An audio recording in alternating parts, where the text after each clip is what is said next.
She looked at his face and stepped back. Not one word, not one greeting. Just that single instinctive step backward, and the sound of the wedding ring box snapping shut in his scarred hand. The whole platform heard it. Samuel Hayes stood in the middle of Pine Hollow Station, the morning sun cutting across the ruin of his face, and he didn't flinch. He had expected this. He had always expected this. But Elizabeth Carter hadn't expected to become the woman who caused it. If this story moved you, please subscribe to our channel, leave a comment telling us what city you're watching from, and stay with us until the very last word. You won't want to miss what happens next.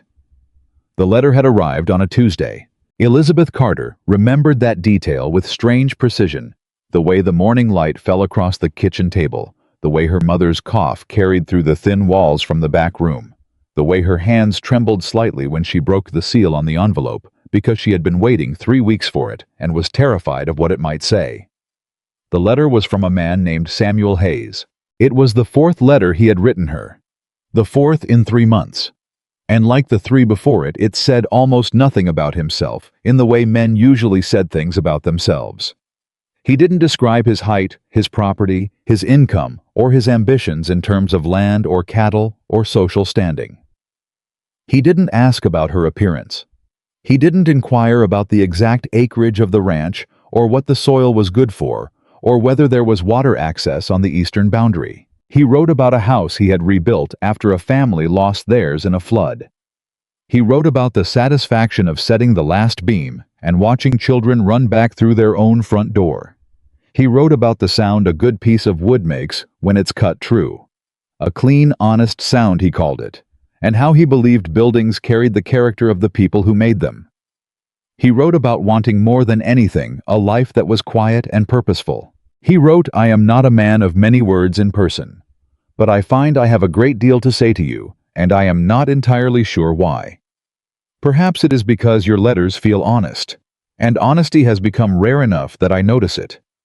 Elizabeth had read that line 4 times the first morning. She had told herself it was only because the phrasing was unusual, not because it reached something inside her. She had kept carefully closed since her father died, and left her standing in the middle of a failing ranch with 60 head of cattle going thin, a mother coughing blood into a handkerchief, a mortgage that had been quietly growing for 2 years, and a town full of men waiting to see how long she'd last before she surrendered the land. She had lasted 14 months. 14 months of waking before dawn and working until her hands bled. 14 months of selling she couldn't afford to sell and buying feed she couldn't afford to buy, and smiling at the banker's questions and telling him she was managing fine. 14 months of watching her younger brother Thomas try to carry a man's work on a 12-year-old's body, his small shoulders going tight with effort he was too proud to admit was too much for him. And 14 months of men in town suggesting with increasing confidence that she ought to consider marriage. Not suggesting it gently. Suggesting it the way men suggest things when they believe they already know the answer and are simply waiting for you to catch up. Richard Caldwell had suggested it 3 times in those 14 months. Richard Caldwell owned the largest ranch in Pine Hollow County.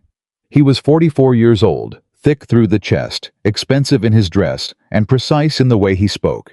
The kind of precise that meant he had spent a great deal of time learning how to sound reasonable while saying unreasonable things.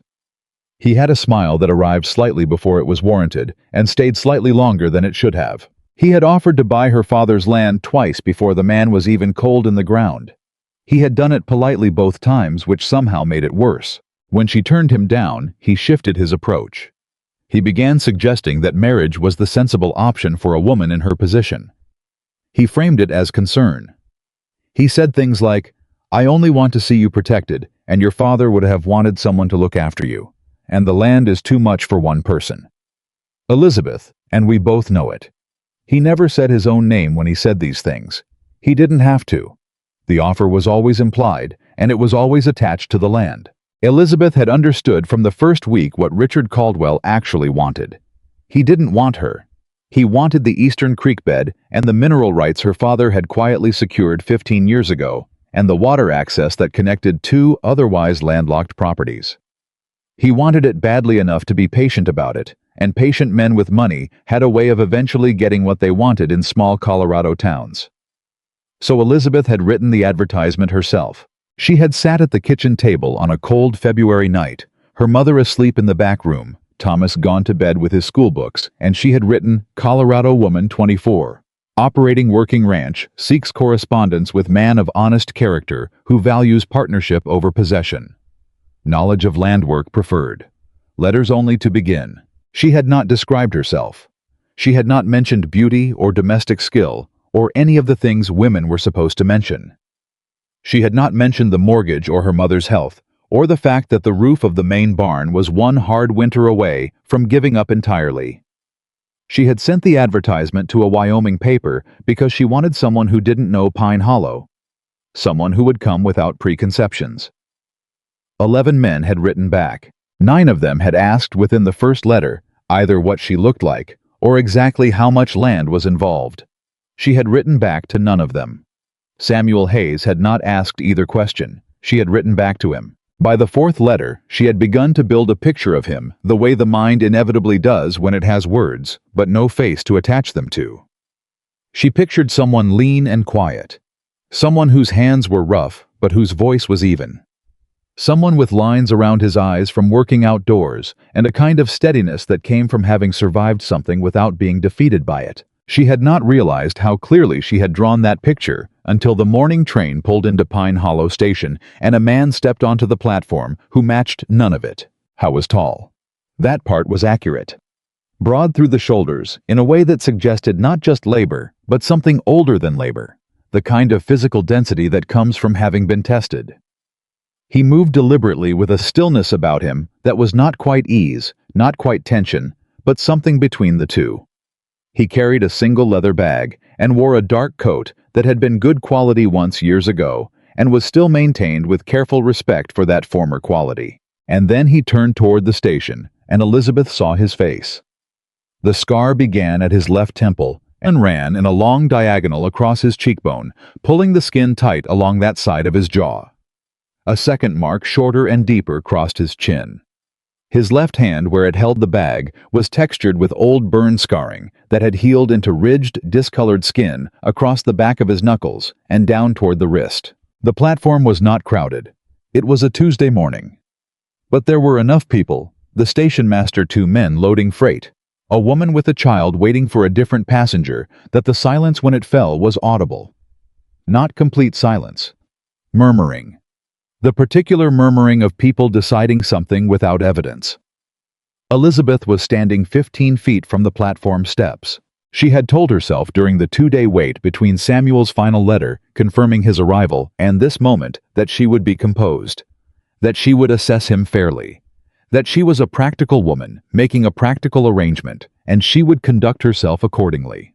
She stepped backward, 1 step, involuntary.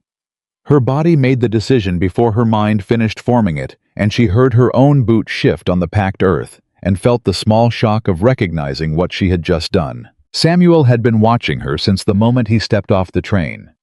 She understood that now. He had identified her immediately, perhaps, from some description she had given in her letters, or perhaps simply because she was the only woman standing alone on that platform with the particular expression of someone who has been waiting and is now confronted with the consequences of having waited. He saw her step back. She watched his face for a reaction and saw something that was worse than anger. She saw recognition. The practiced, settled recognition of a man who has had this experience before and has learned to absorb it without visible damage. He reached into his coat pocket and removed a small box. Dark wood hinged, the kind of box that held a ring. He held it in his scarred hand for a moment, looking at it rather than at her. Then he closed his fingers around it. "I understand," he said. His voice was low, and even the kind of voice that had been trained by years of saying necessary things quietly. "You expected someone different." He didn't say it as an accusation. He said it the way a man states a fact he has already accepted, which was somehow far more difficult to hear than an accusation would have been. Elizabeth opened her mouth. Something moved in her chest that was not quite guilt and not quite shame, but was made of both in approximately equal measure. She said, "Mr. Hayes, you don't owe me an explanation." He tucked the box back into his coat. "You were honest in your letters. That matters. I don't hold the rest against you." He picked up his bag. And Elizabeth Carter, who had spent 14 months refusing to be the woman Pine Hollow expected her to be, stood completely still and let a good man walk past her. The murmuring on the platform shifted register. She heard it behind her as she stood there, the satisfied sound of a town that had been given exactly the kind of story it preferred to tell about people who made unexpected choices. She heard Nora Whitfield, the banker's wife, say something to her companion. She didn't catch all of it. She caught enough. Well, what did she expect advertising like that? Elizabeth turned around. Samuel had stopped at the edge of the platform. He was speaking to the station master, apparently asking about lodging in town. The station master, a florid man named Gerald Pruitt, who collected other people's business, the way some men collected coins, was answering with the particular helpfulness of someone planning to tell the story later. Thomas appeared at Elizabeth's elbow. Her brother had been standing back slightly behind her, which was a habit he had developed in the months since their father died, positioning himself where he could watch without being the center of anything. He was 12 and tall for his age, and deeply serious in the way children become serious when they've been present for too many adult difficulties. He watched Samuel Hayes cross the platform. "That's him," Thomas said. "Yes." "He doesn't look like I thought." "No," Elizabeth said. "He doesn't." Thomas was quiet for a moment. Then he said, "He looks like he's been in a fire." "Thomas, I'm not saying it wrong. I'm just saying what it looks like." Elizabeth looked at her brother. He wasn't being cruel. He was 12 years old, and he was making an observation with the directness that children retain until the world teaches them to be more careful with the truth. "His letters were kind," Thomas said. "I know. You read them to me. They were kind letters." "I know," Elizabeth said again. She watched Samuel disappear into the station house with his bag and the station master's directions, and she felt something settle over her that was not peace and was not resolution, but was the particular weight of having done something she could not immediately correct and would have to carry for a while before she understood what to do about it. She went home. She told herself she needed to feed the cattle. She told herself there was a section of fence on the northern pasture that Thomas had reported leaning badly. She told herself there was a list of practical tasks that constituted her life, and that life required attention regardless of the events of a Tuesday morning on a train platform. She fed the cattle. She looked at the fence. She stood in the middle of the north pasture for 11 minutes, doing nothing at all, while the wind moved through the dry summer grass. Then she went back to the house and sat at the kitchen table where she had written the advertisement in February. And she put her hands flat on the surface, and she thought about the look on Samuel Hayes's face when he closed the ring box. Not the scars. The look. The practiced acceptance. The way a man looks when he has been rejected so many times that each new rejection arrives not as a wound, but as a confirmation, as proof of something he had already long believed about himself. She had put that look on his face, within 30 seconds of seeing him, before he had spoken a word, before she had given him the chance to be any of the things his letters had told her he was. Her mother called from the back room. Elizabeth went to her. Margaret Carter was 51 years old and had been healthy and formidable until 2 years ago, when a persistent cough had settled into her chest and refused to leave. The doctor in Pine Hollow had a name for what she had, and Elizabeth had stopped saying the name aloud because saying it made it heavier. "How was he?" her mother asked. Margaret had known about the advertisement. She had not objected to it. She had in fact been the one to say quietly and without drama that Elizabeth could not run the ranch alone forever, and that there was no shame in making a practical arrangement so long as both parties were honest about the nature of it. "He was—" Elizabeth stopped. "Elizabeth." "He's staying in town," she said. "A storm is coming. The road north is likely to be closed for a few days." Her mother looked at her for a long moment. "That's not what I asked," Margaret said. "I know." "What happened?" Elizabeth told her. She told it plainly, without embellishment or excuse, the way she had always told her mother things, even the things that made her look smaller than she wanted to be.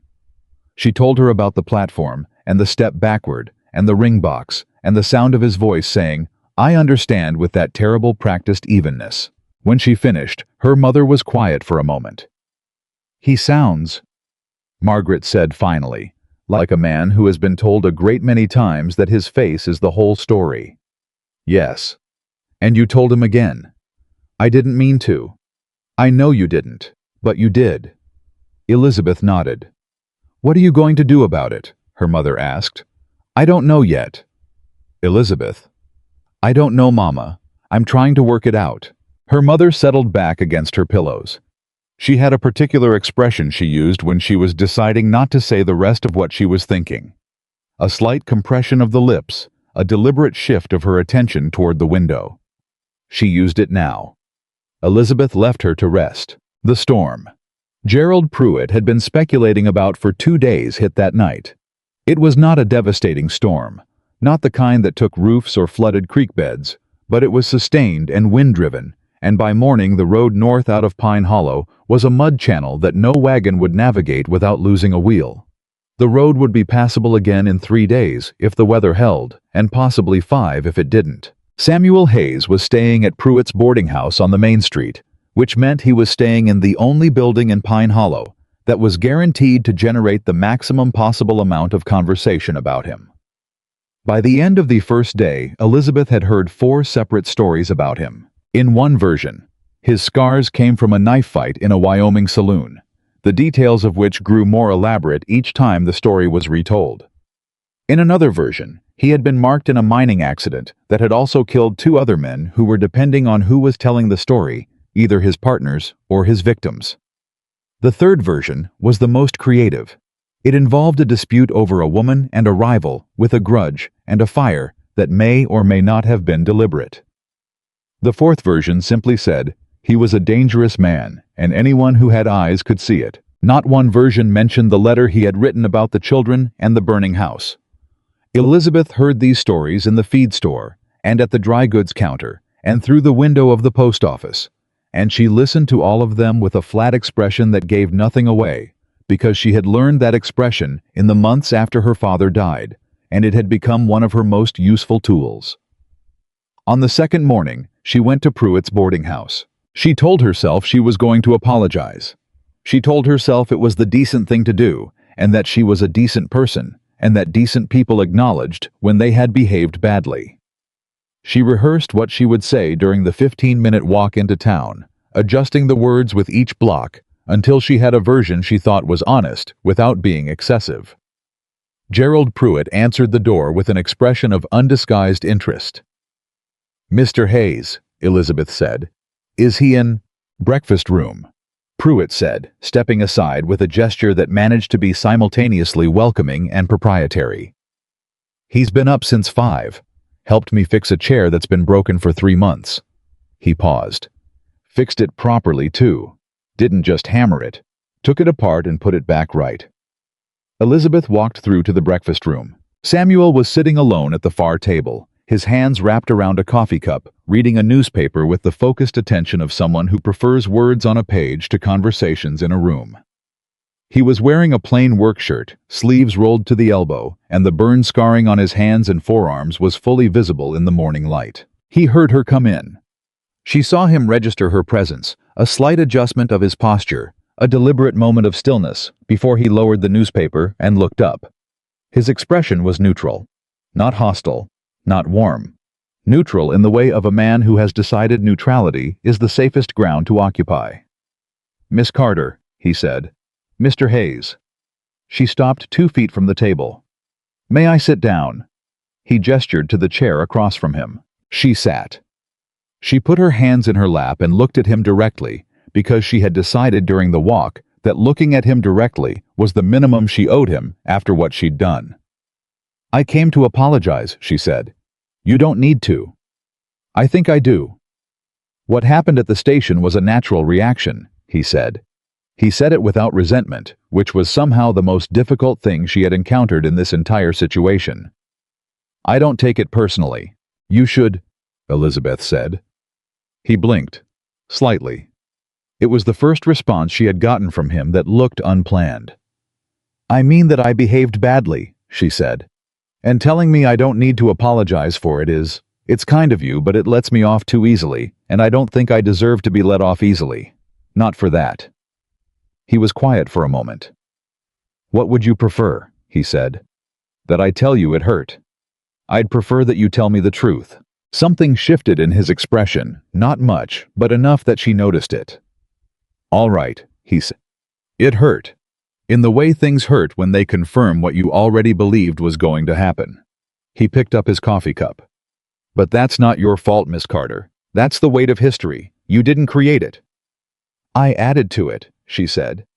He looked at her steadily. Yes, he said. You did. They sat with that for a moment.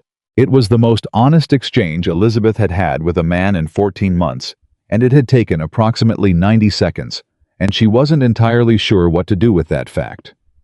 The road will be open in a few days, she said. I know. Where will you go? I haven't decided. She looked at her hands in her lap, then back up at him. I'd like to start over, she said. If that's something you're willing to consider. Start over, he said. We wrote 4 months of letters. I'd like to know if the man who wrote those letters is the man sitting across from me. Because the man who wrote those letters. She stopped. Started again. I didn't step back from him at that station. I stepped back from your face. And those are two different things, and I'd like the chance to correct the confusion. Samuel Hayes looked at her for a long time. Long enough that she felt the seconds of it. I'll think about it, he said. It wasn't yes. But it wasn't no. And Elizabeth Carter, who had learned in 14 months of running a ranch alone, that the distance between I'll think about it and yes was territory you could work with. Nodded, stood up, and walked out of the boarding house into the morning. She was almost back to the main street when she heard Thomas behind her. He had apparently been waiting outside, had apparently followed her into town without being told. In that particular way he had of appearing where things were happening. Well, he said. He said he'd think about it. Thomas fell into step beside her. That's good, he said. Is it? It's better than no. You've been spending time listening to adult conversations, Elizabeth said. I'd like you to stop. I learn things, Thomas said, unrepentant. Elizabeth looked sideways at her brother. He had their father's jaw and their mother's eyes, and a mind that was processing the world at a speed that occasionally frightened her. What do you think of him? She asked. Honestly. Thomas was quiet for a block. Then he said, he fixed Pruitt's chair this morning. A Windsor chair with a broken stretcher. Pruitt told Mrs. Whitfield it would have cost $2 at the furniture maker. Mr. Hayes fixed it with a piece of wood he found in the woodpile and a bottle of hide glue he asked Pruitt to buy at the store. Pruitt told me he sat and worked on it for an hour and a half without being asked again without payment. Elizabeth listened. He didn't do it to impress anyone, Thomas said. Nobody was watching. I only know because Pruitt told me, and Pruitt told me because he was amazed. He said a man staying 2 or 3 days doesn't fix furniture for the house he's staying in. Unless, Elizabeth said. Unless what? Unless he's the kind of man who fixes broken things when he finds them, Elizabeth said. Because it's broken, and leaving broken things broken bothers him. Thomas looked up at her. Is that what his letter said? More or less, Elizabeth said. Yes. They walked the rest of the way home without talking. That evening, a man named Holt Granger came by the ranch. Holt was a neighbor. His property ran along the southern boundary of the Carter land, separated by a creek that had been drying up in the summer months and causing disputes about grazing access. He was 56 years old, and weathered and fundamentally decent in the uncomplicated way of men who have spent their lives doing physical work and don't have the patience for complexity. He sat at Elizabeth's kitchen table and turned his hat in his hands and said, I wanted to talk to you about Caldwell. What about him? He came by my place today. He's telling people you brought a violent man to town, using the fact that you sent the man away from the station as evidence. Elizabeth put down the cup she was drying.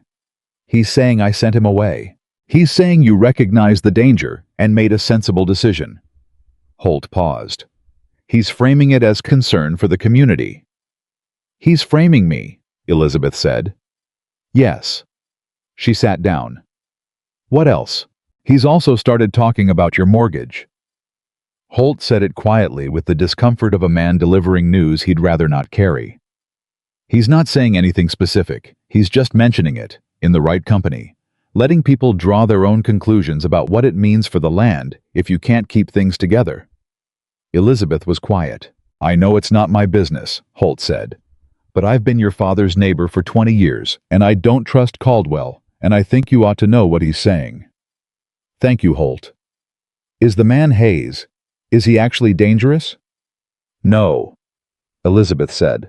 He's a carpenter from Wyoming who wrote me 4 months of honest letters and got on a train and came here, and I repaid him by stepping back when I saw his face. Holt was quiet for a moment. Then he said, That's not like you. No, Elizabeth said, it's not. After Holt left, she sat at the table for a long time. The mortgage Caldwell was referencing was 3 years old. Her father had taken it out to expand the herd. A sound decision at the time. A catastrophic one, when the dry summer of that year killed 40% of the grazing grass and prices collapsed, and her father's health went with them. The banker, a careful man named Aldrich, had been patient. He had restructured twice.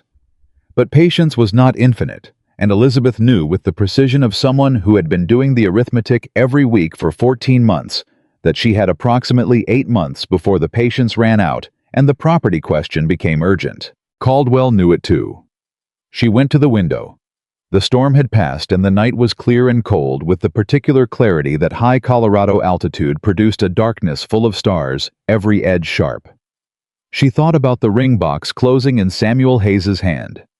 She thought about what it meant that Caldwell was already moving. She thought about the mortgage and the fence, and her mother's cough, and Thomas's too serious face, and the 8 months of runway she had before everything she had worked for became someone else's property. And she thought about a man alone in a boarding house on the main street, reading a newspaper with burn scars on his hands from a fire she didn't yet know the story of. She went to bed. She lay in the dark for a long time. Then she got up and sat at the kitchen table and wrote him a note. Not an apology. She'd done that. Not a proposition. It was too soon and too complicated for that. She wrote, I think there is more to your story than I know. And I think there is more to my situation than I told you in my letters. If you're willing, I'd like us to tell each other the rest of it. Breakfast at the ranch tomorrow morning if you're agreeable. Thomas makes good coffee. She folded it. She would give it to Thomas to deliver in the morning. She went back to bed, and for the first time in 14 months, she slept without dreaming about the mortgage. Thomas delivered the note at 7 in the morning, which meant he had gotten up at 6, which meant he had set his own alarm and dressed himself and walked into town before Elizabeth was fully awake. A fact she discovered when she came into the kitchen to find him already gone, and a piece of paper on the table in his handwriting that said, simply, went to Pruitt's. Back before breakfast. She stood in the kitchen in her boots and her work coat and felt something she hadn't felt in a long time, which was the particular warmth of being anticipated. Samuel arrived at 8:15. He came on foot, which meant he had walked the 1.5 miles from town on a road that was still soft from the storm, and his boots were muddy to the ankle, and he didn't apologize for it or comment on it. He knocked at the door with the particular knock of a man who isn't sure of his welcome, but has decided to come anyway. Thomas opened the door before Elizabeth could get there. Mr. Hayes, Thomas said with the gravity of a boy conducting official business. Come in, coffee's ready. Samuel looked down at the boy. Something in his expression shifted just slightly, the way a held thing relaxes when the pressure on it eases. Thank you, he said. Thomas, is it? Yes, sir. Your sister mentioned you in her letters. Thomas stepped back to let him in and shot a look at Elizabeth over Samuel's shoulder, a look that said, he read the letters carefully. Elizabeth gave her brother the expression that meant, don't make something of it. They sat at the kitchen table. Elizabeth poured coffee. Samuel wrapped both hands around the cup the way he had at Pruitt's boarding house, and she noticed again the texture of the burn scars across his knuckles, and tried this time not to let her eyes stop there. I got your note, he said. I know. You said there was more to your situation than you told me. Yes. Then tell me. Elizabeth set down the coffee pot. She had rehearsed this, the same way she'd rehearsed the apology, a careful arrangement of facts in the order that made the most sense, the practical architecture of disclosure. And then she looked at him sitting at her father's table in the morning light, and she abandoned the rehearsed version entirely. She told him everything. The mortgage, the 8 months, Caldwell and his 3 offers, and what was underneath each one of them. Her mother's illness, and what it cost, and what it was going to keep costing. The cattle she'd sold below value, because she needed the cash, and the feed she'd bought above value, because the supplier knew she couldn't go anywhere else. The fence sections that needed replacing, and the barn roof, and the well on the east pasture that was dropping 6 inches a year. She told him without apology or performance. She told him the way she'd told her mother plainly, because embellishment costs energy she didn't have. When she finished, Samuel was quiet for a moment.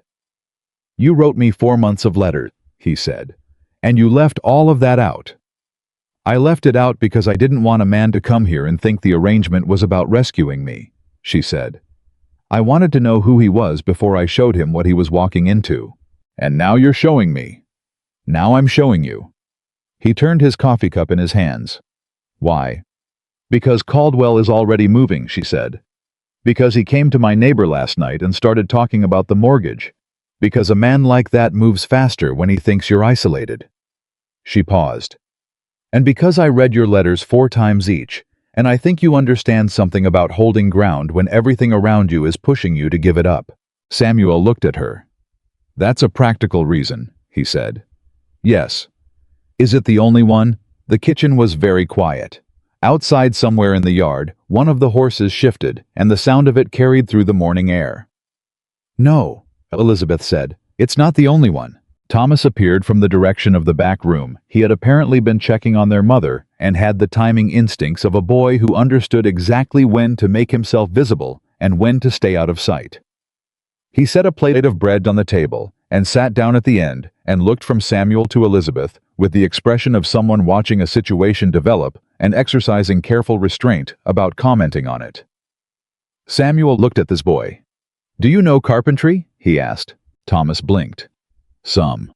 Papa taught me to use a hammer, and I can set a nail straight. Can you cut a line? With a saw mostly. Mostly, Samuel repeated. Not mocking, evaluating. The last time I cut a board it went 3 degrees off, Thomas said with the precision of someone who has measured his failures carefully. 3 degrees is fixable, Samuel said. I've seen men build houses with worse. The problem is when people don't measure the angle and don't know it's 3 degrees off. You knew. That's more than half the skill. Thomas straightened slightly. It was almost imperceptible, the adjustment of a boy being taken seriously by an adult who hadn't pre-decided how much he was worth. Elizabeth watched it happen and felt something move through her chest that she didn't immediately name. The barn roof, she said. If you wanted something to look at while you're here. The east end is the worst. I've been patching it, but it needs proper work. Samuel looked at her.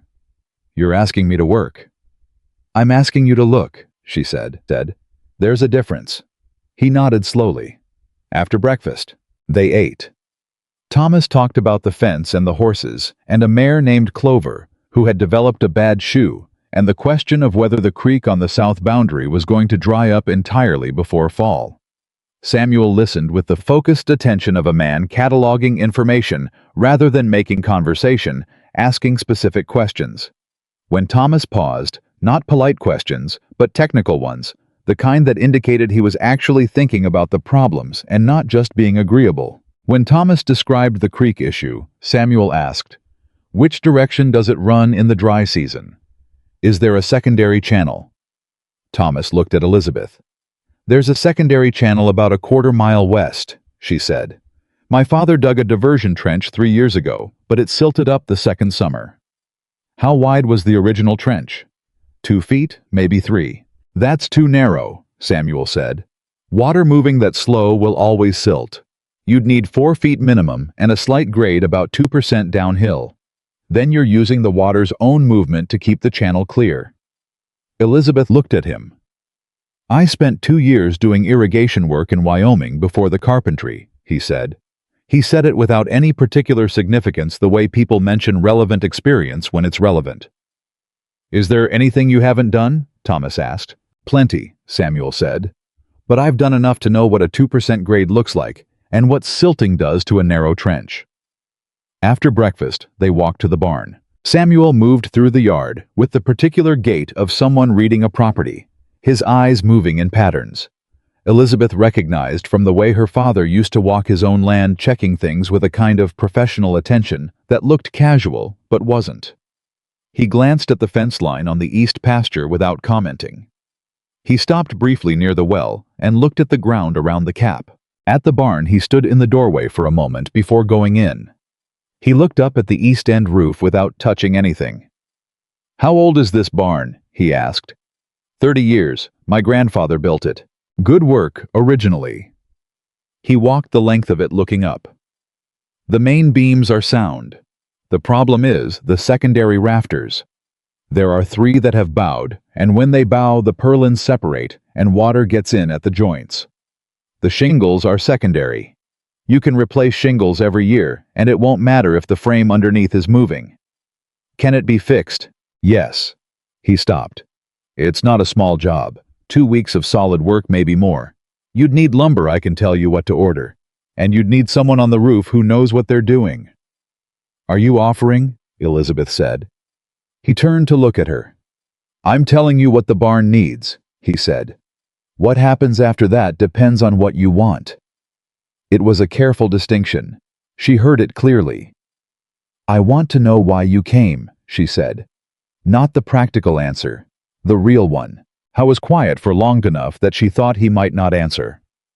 "I came," he said, "because your letters sounded like someone who was doing an honest thing instead of an easy one." He looked back up at the roof. "I've spent most of my adult life in places where I was useful and then moved on. Wyoming, Nevada, 3 different Colorado towns, none of which kept me. Because useful is not the same as wanted, and at some point you start to understand the difference." Elizabeth didn't speak. "I wanted to try somewhere I might stay," he said. "That's all. Not rescue, not obligation, just stay." She said, "You could have stayed without the arrangement, without the letters." "I could have," he said, "but the arrangement was honest, and I didn't want to arrive somewhere under false pretenses." A pause. "Though I suppose that's ironic, given what happened at the station." "You weren't under false pretenses," Elizabeth said. "I was under my own assumptions." He looked at her. Then directly, with the steady quality that she was beginning to understand was not coldness, but its opposite. A kind of attention so complete, it was almost uncomfortable to be on the receiving end of. "Miss Carter," he said. "Elizabeth," she said. "If you're going to fix my barn, you should probably use my name." Something moved across his face. Brief, but she saw it. "Elizabeth," he said. That afternoon, while Samuel was measuring the barn rafters, Richard Caldwell came to call. Elizabeth heard his horse first. Caldwell always rode a bay gelding that he kept in good condition, partly for functional reasons, and partly because a well-maintained horse communicated something about a man's means in a way he found useful. She came out of the house to meet him before he could ride into the yard properly, because she had learned that meeting Caldwell at the border of her property set a different tone than meeting him at her door. He stopped his horse when he saw her and smiled the smile that arrived slightly too early. Elizabeth, he said. "I heard you had company." "You heard correctly," she said. "I wanted to make sure you were all right." He looked past her toward the barn, where the sound of Samuel moving on the roof was audible, the careful footsteps of a man testing the structure before trusting it with his weight. After what happened at the station, people were concerned. "People," Elizabeth said. "The community cares about you," Caldwell said. "Your father was well liked. People want to see you safe." "I am safe, Richard." "With a stranger on your property." "With a skilled carpenter assessing my barn roof," she said. "Which needs work, which you'd know if you ever asked about my property for any reason other than acquiring it." Caldwell's smile didn't waver. He had a tremendous tolerance for directness. She had noticed the kind of tolerance that came from not taking opposition personally, because he didn't expect it to last. "I'm concerned about your judgment," he said. "That's all. A man arrives looking the way he looks from wherever he came from, and within 48 hours, he's working on your property." "His name is Samuel Hayes," Elizabeth said. "He's a carpenter and former Army scout from Wyoming. He has references I chose not to request because his letters demonstrated his character more clearly than any reference would. He fixed Gerald Pruitt's Windsor chair yesterday morning without being asked and without payment. He assessed my barn roof this afternoon and identified exactly what's wrong with it and told me what it would take to fix it. He ate breakfast at my table this morning and spoke to my brother like a person and listened to my situation and asked the right questions." She paused. "What else would you like to know about him, Richard?" Caldwell looked at her for a moment. "You're attached to him," he said. "I'm not attached to anything. I'm informed. It's fast. Faster than 3 years of you pretending your interest in my land is interest in me." That landed. She watched it land, the slight tightening around his eyes, the recalibration. Caldwell was not accustomed to being named plainly. He operated in the register of implication, and he found directness jarring in the way of someone whose strategy depends on nobody saying the thing out loud. "I have always had your best interests at heart," he said. "You have always had the Eastern Creek bed at heart," Elizabeth said. "And the mineral rights, and the water access. I've known this for 3 years, and I've been polite about it, but I'm finding politeness less useful than I used to." Caldwell's smile finally shifted. Not gone men like him never let the smile go entirely, but different, cooler. "Your mortgage comes due in 8 months, he said. "I know when my mortgage comes due. Aldrich has been patient. Aldrich will continue to be patient." "Will he?" Caldwell said. "I had coffee with him this week. He's a practical man. Practical men make practical decisions when they see a situation that isn't improving." Elizabeth felt the cold move through her, but kept her face level. "Are you telling me you spoke to my banker about my finances?" "I'm telling you I had coffee with an old friend," Caldwell said. The rest was conversation. He picked up his reins. "I'm not your enemy, Elizabeth. I never have been. I'm a man who wants to see this land used well, and I'm offering you a way to protect yourself." "Get off my property," she said. He looked at her. "Now, Richard." I went. But not fast. He turned his horse slowly, deliberately, and walked it out the way he'd come in, at the same measured pace, and the message in that pace was, "I am not hurrying. I am not worried. I will be back." Elizabeth stood in the yard until she couldn't hear the horse anymore. Then she heard boots on the barn roof stop moving. She looked up. Samuel was sitting on the ridge where he'd apparently been for some portion of the conversation. He wasn't pretending he hadn't heard. He was looking at her with an expression she couldn't read from that distance. She said, "How much did you hear?" "Most of it," he said. "Good," she said. "Then I don't have to explain Caldwell." He climbed down off the roof with the practiced ease of a man who has spent significant time at heights. Careful, not reckless, with the particular economy of movement that comes from having done dangerous work long enough to respect it. He dropped the last few feet to the ground and stood in front of her. "That man wants the land," Samuel said. "Yes. And he's talking to your banker." "Apparently." "How much do you owe?" Elizabeth told him the number. It was not a small number. She said it the same way she said everything, flatly, without performance. But she watched his face as she said it and saw him absorb it without flinching. "That's manageable," he said. She blinked. "I'm not asking you." "I know you're not." He said it quietly. "I'm not offering money. I'm saying the number is manageable if the ranch is producing, and from what I've seen this morning, the ranch has the capacity to produce. The barn roof, the creek channel, the fence on the north pasture, those are fixable problems. Fixable problems are not the same as failing ones." She looked at him. "You've been treating them like they're the same," he said. "Because you've been alone with them for a year, and they've gotten heavier." He paused. "I know what that does to a person's assessment of a situation." "Do you?" she said. "Yes." There was something underneath that word that she heard, but didn't press on. Not yet. Because whatever was underneath it was something he would say when he was ready to say it, and pushing would close the door rather than open it, and she understood this because she had doors of her own that operated on the same principle. "The lumber for the roof," she said. "What do I need to order?" He told her.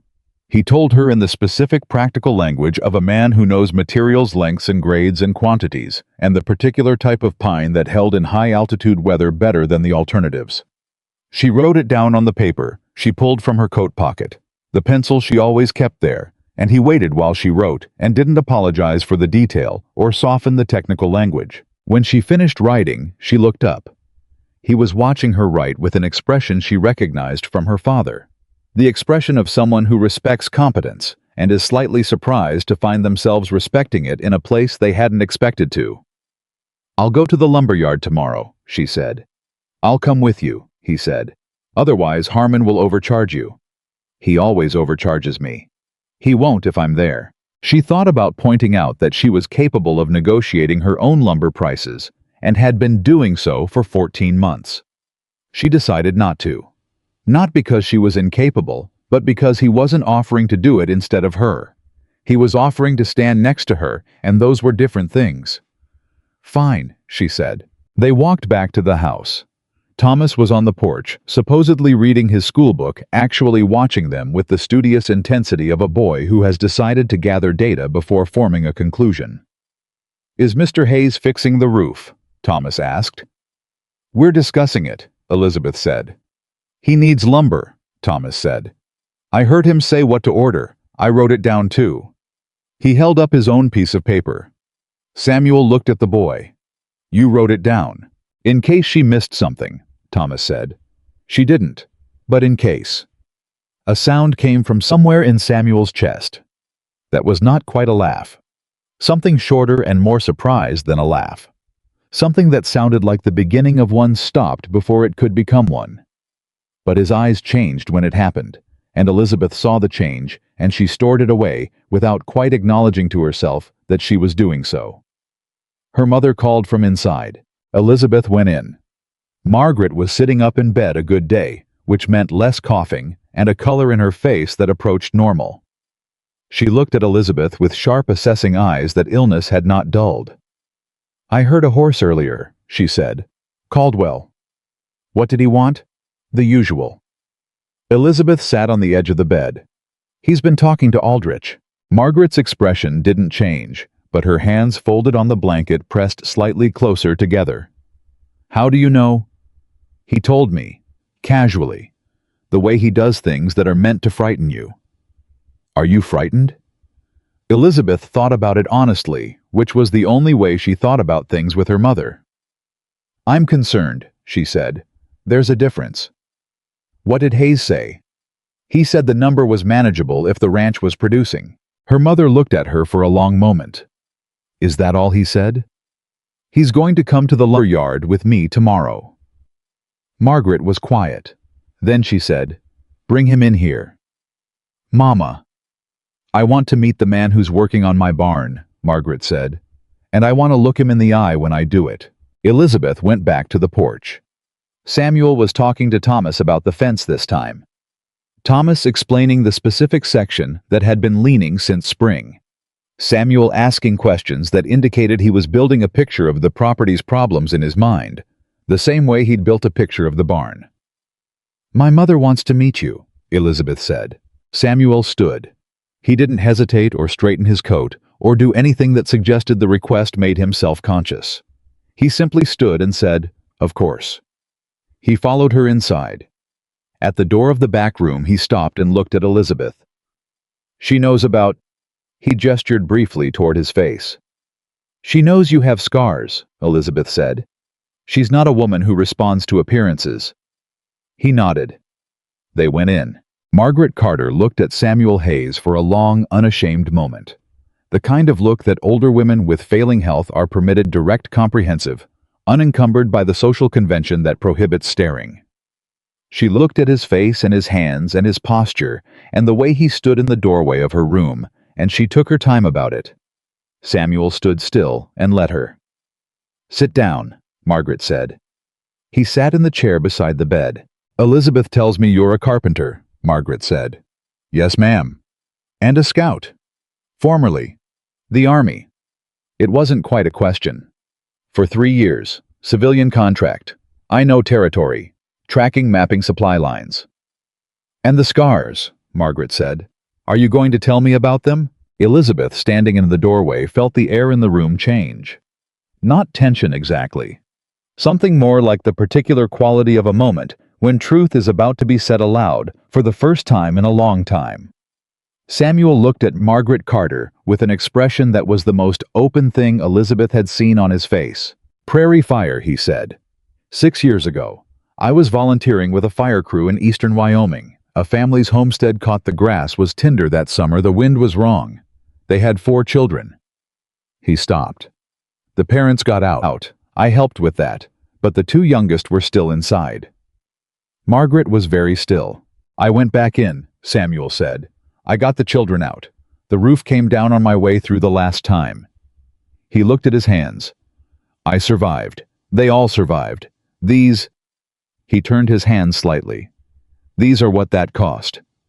Silence. And you've been running from it ever since, Margaret said. Samuel looked up. Not from what you did, she said. From how people react to what it left on you. He was quiet for a long moment. Yes, he said. How long? 6 years. That's long enough, Margaret said. Don't you think? He looked at the woman in the bed, at her clear eyes and her direct manner, and the particular authority of someone who has spent a long time being honest, because life has made dishonesty feel too expensive. I'm starting to, he said. Elizabeth stood in the doorway and listened to her mother talking to a man she'd met 4 minutes ago as though she'd known him for years, and she felt something inside her that had been clenched for 14 months begin very slowly to loosen. Margaret asked him 2 more questions. Practical ones about the barn and the lumber order, and whether he thought the north fence could wait until fall or needed immediate attention. He answered them with the same care he'd given her personal questions, which Elizabeth thought said something important. When they left the room, Thomas was waiting in the hallway with an expression of studied nonchalance. Well, he whispered to Elizabeth. She shook her head at him. He looked past her at Samuel. She liked you, he told him with the certainty of a boy who has been reading his mother's expressions his whole life. Samuel looked at the boy. How do you know? She asked you about the fence, Thomas said. She only asks about practical things when she's decided a person is worth being practical with. Samuel looked at Elizabeth.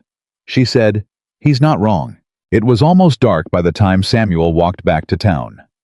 Elizabeth stood on the porch and watched him go, the slight diminishment of his figure against the early evening sky, the steady pace, the particular way he carried himself that she was beginning to recognize as his, specifically as opposed to a general impression of a man. Thomas appeared beside her. He's coming back tomorrow, Thomas said. For the lumber yard. Yes. And after that, Elizabeth looked at her brother. After that depends on what both of us decide, she said. Both, Thomas said. Not just you. Both, she confirmed. That's how it works when you're being honest about it. Thomas thought about this. Papa used to say the hardest part of any repair is admitting what's actually broken. Elizabeth looked at him. I think Mr. Hayes is broken in some ways, Thomas said with the careful precision of a boy who has thought about this for 2 days. I think you might be broken in some ways too. Different ways. He paused. Maybe that's why the letters made sense. She put her hand on her brother's shoulder. He was 12 years old, and he had their father's instincts, and she hoped with everything she had that life didn't make him more cautious about using them. Go to bed, she said. I'm going, he said. But he stayed on the porch for another minute watching the empty road where Samuel had been. Elizabeth, he said. What? When Caldwell came today, and you told him to get off the property. He paused. I was proud of you. She looked at him. Papa would have been too, Thomas said, and went inside. She stood on the porch alone in the evening air, looking at the road, thinking about barn roofs and creek channels and mortgage numbers, and the way a man's voice sounds when he says 6 years and means something far larger than the time. Tomorrow there was the lumber yard. The day after that there was the roof. After that, she didn't know yet. But for the first time since the train platform, she thought the not knowing felt less like a threat, and more like the beginning of something she didn't have a word for yet. In the house behind her, her mother coughed once and then was quiet. In the barn, a horse shifted in its stall. Somewhere on the road between the ranch and Pine Hollow, a man with scars on his hands walked back to a boarding house where he'd repaired a chair. Nobody asked him to fix, and Elizabeth Carter stood on her father's porch and thought about the difference between a man who does good things because someone is watching and a man who does them because the chair is broken and it bothers him. She already knew which one Samuel Hayes was.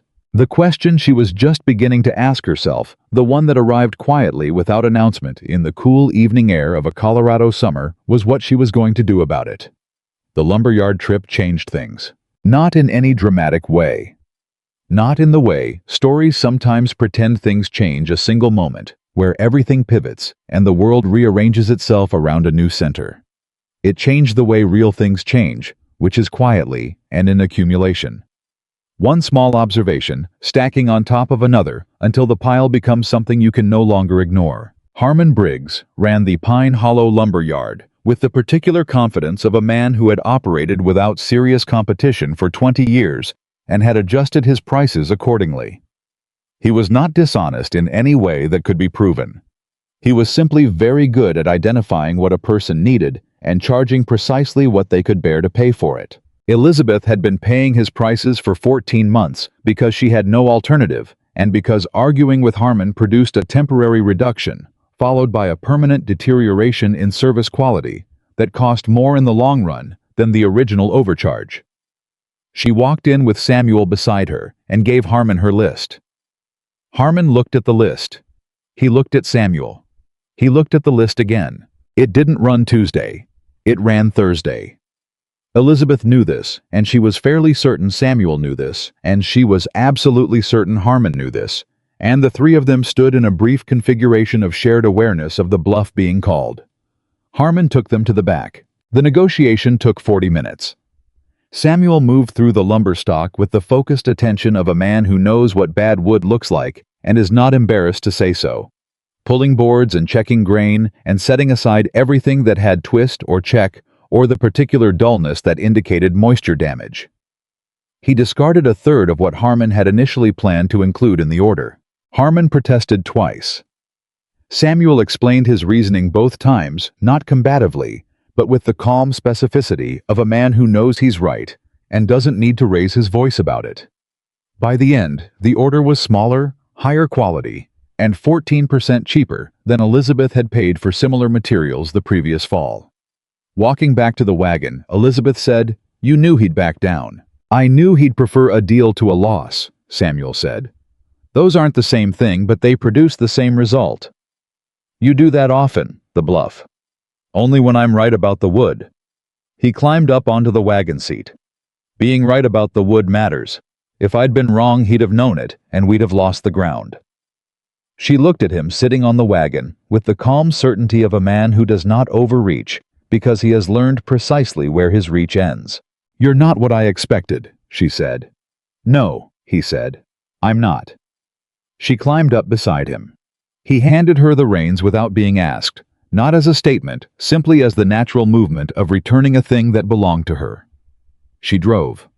By the time the lumber was delivered and stacked, and Samuel had been up on the roof twice more to take final measurements.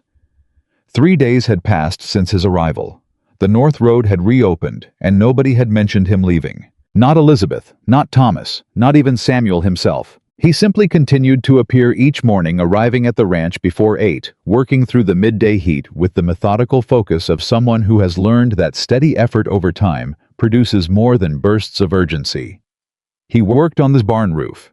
He fixed the section of north fence that Thomas had reported leaning. He looked at the creek channel one afternoon and spent 2 hours walking its length, checking grades with a level and a string line, saying very little. In the evenings he went back to Pruitt's boarding house. He had stopped eating breakfast alone. Elizabeth had started leaving an extra cup on the table, and he had stopped pretending he didn't notice it. Thomas had taken to following him during work hours, not unhelpfully, not underfoot, but with the intense observational focus of a boy absorbing a trade. Samuel had started narrating his work in the quiet, specific way that was not quite teaching and not quite talking to himself, but was somewhere productively between the two. Thomas listened. Occasionally he asked a question. The questions were good enough that Samuel started answering them with more detail than he might have otherwise. Pine Hollow, meanwhile, was conducting a parallel operation. The town had opinions about Samuel Hayes, and the town's opinions had not significantly improved since the station platform. The early stories, the knife fight, the mining accident, the violent history had evolved and merged into a general impression that was not any single specific lie, but was rather the atmosphere of suspicion that forms around a person when enough unverified things have been said about them that people feel they know something, even though they know nothing. Caldwell was the engine of this. Elizabeth understood this clearly now. She saw the mechanics of it every time she went into town, the way a conversation stopped when she entered the feed store, the way Nora Whitfield found reasons to ask about her living arrangements, the way the banker Aldrich greeted her with a warmth that had a careful quality to it, a warmth that was managing something. She said nothing about it to Samuel. I knew. She was certain he knew, because he moved through town with the practiced awareness of a man who has spent years navigating spaces where he is the subject of conversation, rather than a participant in it. He didn't change his behavior. He didn't become more agreeable or more performatively harmless. He continued to be exactly who he was, methodical, competent, honest, quiet, and let the town make of it what they chose. But on the fifth day, something shifted. She heard it from Holt Granger. First again. Holt had become her early warning system, the man at the edge of the community who heard things and chose to share them with her because he had a sense of fairness that Caldwell's money had never been able to buy. Holt came by the ranch in the afternoon while Samuel was on the roof. Caldwell's called a meeting, Holt said. Town hall tomorrow evening. He's framing it as a community safety matter. Elizabeth felt the cold move through her. He's going to make it public. He's going to make Samuel the subject of a public conversation before Samuel has any chance to be known for what he actually is. Holt looked uncomfortable. I want you to know I won't be attending. Other people will. Yes. Who? Holt gave her names. There were enough of them. After Holt left, she stood in the yard for a moment, looking up at the barn roof where Samuel was working his silhouette against the afternoon sky, the sounds of his hammer carrying down in an even, careful rhythm. She climbed up. He heard her on the ladder and looked over without stopping work. He read her face and set the hammer down. What happened? He said. She told him about Caldwell's meeting. He listened without interrupting. When she finished, he picked up a nail and looked at it, not at her, at the nail, and was quiet for a long moment. He's smart, Samuel said. Get enough people in a room and frame the question before anyone else can, and you control the answer. He's been doing it for years, Elizabeth said. Just not this publicly. Why publicly now? Because of you. She said it plainly. Because as long as I was alone, he could afford to be patient. You're a variable he didn't plan for, and he's trying to eliminate you before you become established. Samuel turned the nail in his fingers. He doesn't know me, he said.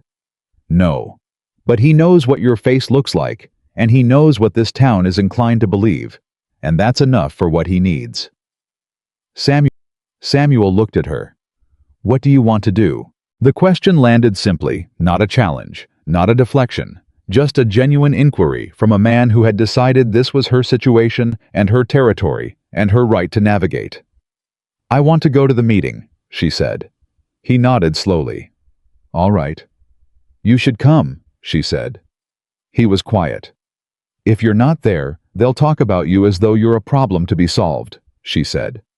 If you're there, they have to talk to you. People don't always prefer to talk to the person they're discussing, Samuel said. I know. Come anyway. He looked at her for a long moment. Then he said, I'll be there. The town hall.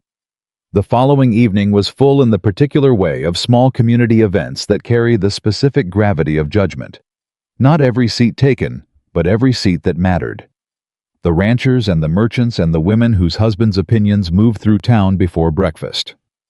Caldwell was already at the front when Elizabeth arrived, standing with the ease of a man who has arranged a room to his advantage and is satisfied with the arrangement.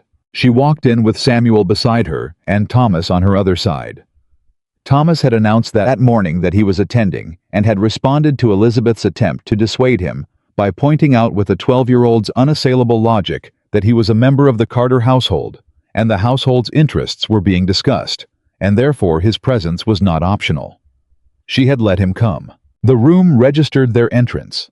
She felt it, the shift, the murmuring, the way people who had been talking stopped talking, and the way the stopped talking was louder than the talking had been. She walked to a seat midway in the room, neither at the back in deference nor at the front in aggression.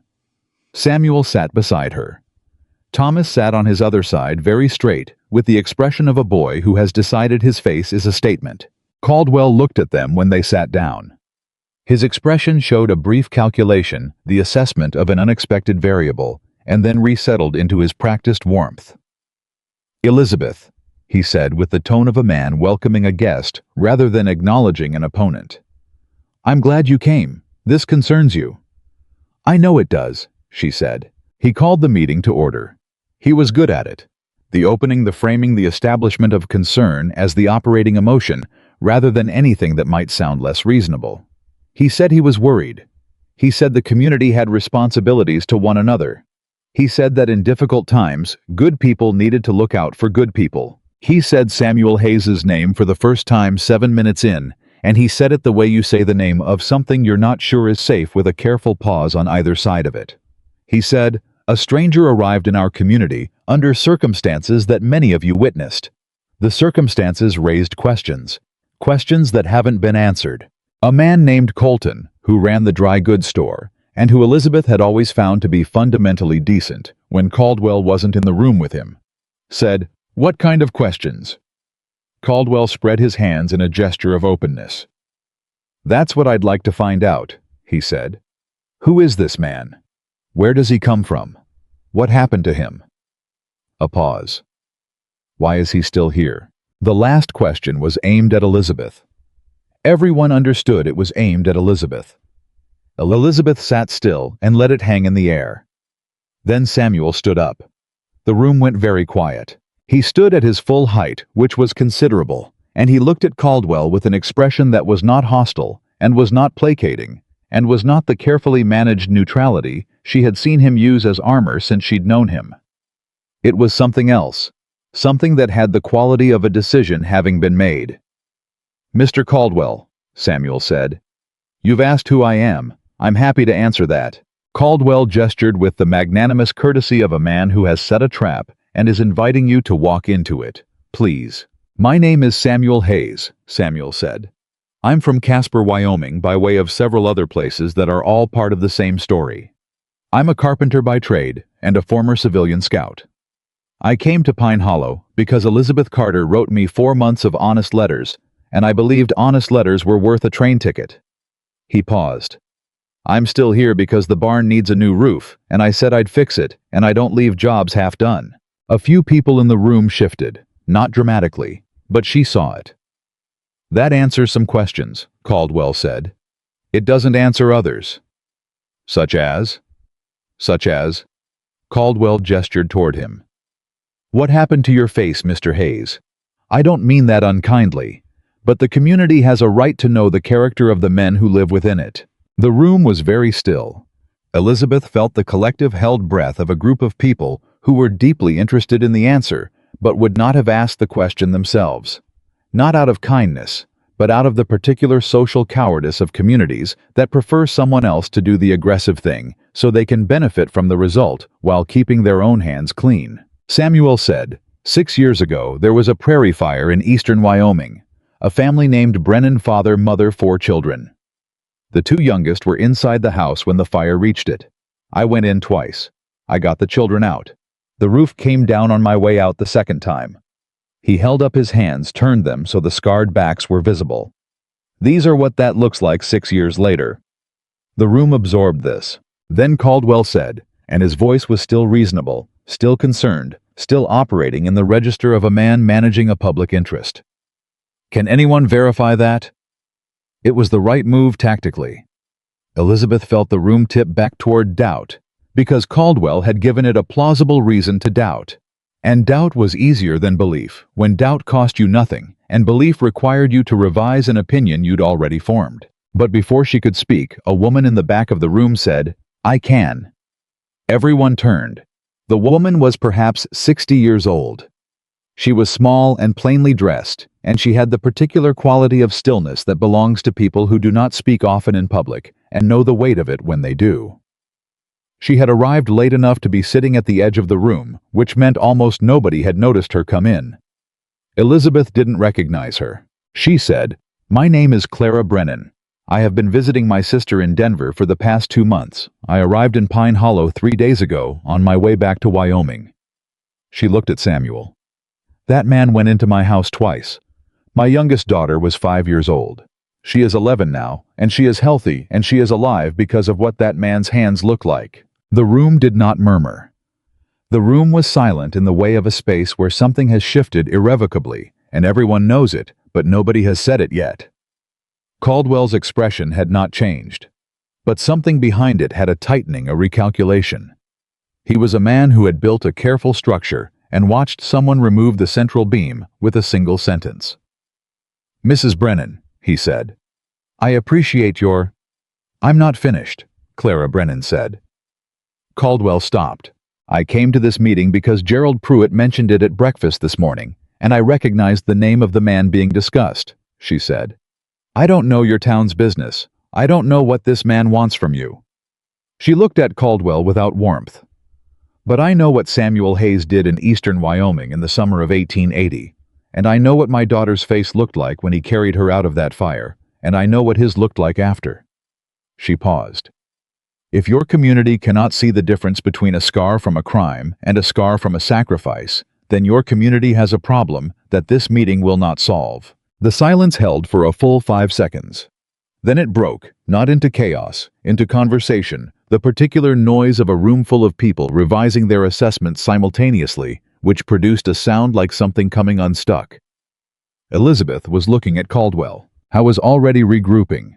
She could see it the way he squared his shoulders slightly, the way his eyes moved across the room, calculating who was still with him, what remaining angle of approach was viable. Caldwell was not the kind of man who accepted a lost moment. He was the kind of man who waited for the next one. She stood up. The room didn't go completely quiet this time, but it shifted, people hearing her chair and looking. "I have something to say," Elizabeth said. She didn't look at Caldwell. She looked at the people in the room. People she had known her whole life. People who had attended her father's funeral and brought food to her mother and watched her try to hold the ranch together for 14 months. "You all know me," she said. "You knew my father. You know this land, and you know what it cost my family to build it." She paused. "And you know Richard Caldwell. You know he's wanted that land for 3 years. You know every offer he's made. You know what's underneath those offers." The room was listening. "He called this meeting because a man arrived in our community who doesn't serve his interests," Elizabeth said. "Not because he's worried about community safety. Because a man arrived who might give me a reason to hold my ground, and that man's face gave Caldwell the tool he needed to make you doubt him before you knew him." Caldwell said, "Elizabeth, I understand you feel—" "I'm not finished," she said. It was exactly what Clara Brennan had said. The echo of it was deliberate. Caldwell closed his mouth. "Samuel Hayes has been on my property for 5 days, she said. In 5 days, he assessed my barn roof, ordered the right materials at a fair price, because he knew what Harmon was going to try to charge me, and he stopped it. Fixed a section of fence that's been leaning since spring, walked my creek channel for 2 hours, to figure out why my father's diversion trench silted up, and sat with my mother for 20 minutes, talking about practical things because she asked him to." She paused. "He's done all of this without being asked to prove himself, without performing, without asking for anything in return except to be seen as a person first and a face second." The room was completely still. "I asked him to step back from the arrangement after the station," she said. "You all saw it. I'm not going to pretend otherwise. I looked at his face, and I let what I saw override what I knew from 4 months of letters, and that was a failure of judgment on my part, and I've owned it." She looked at Samuel. "But I'm not making the same mistake twice." She took one step toward him. Then she took his hand. The room made a sound. She felt it, rather than heard it, the collective intake and release of a group of people confronting something they hadn't prepared for. Samuel went completely still. She felt his hand, the texture of the burn scars on the back of it, the roughness of the work calluses underneath the slight tension of a man who had not expected this, and was not sure what it meant, and was very carefully not showing how much it mattered. "You see scars," she said to the room, to Caldwell, to all of them. "You decided they told you what kind of man he is before he spoke a single word."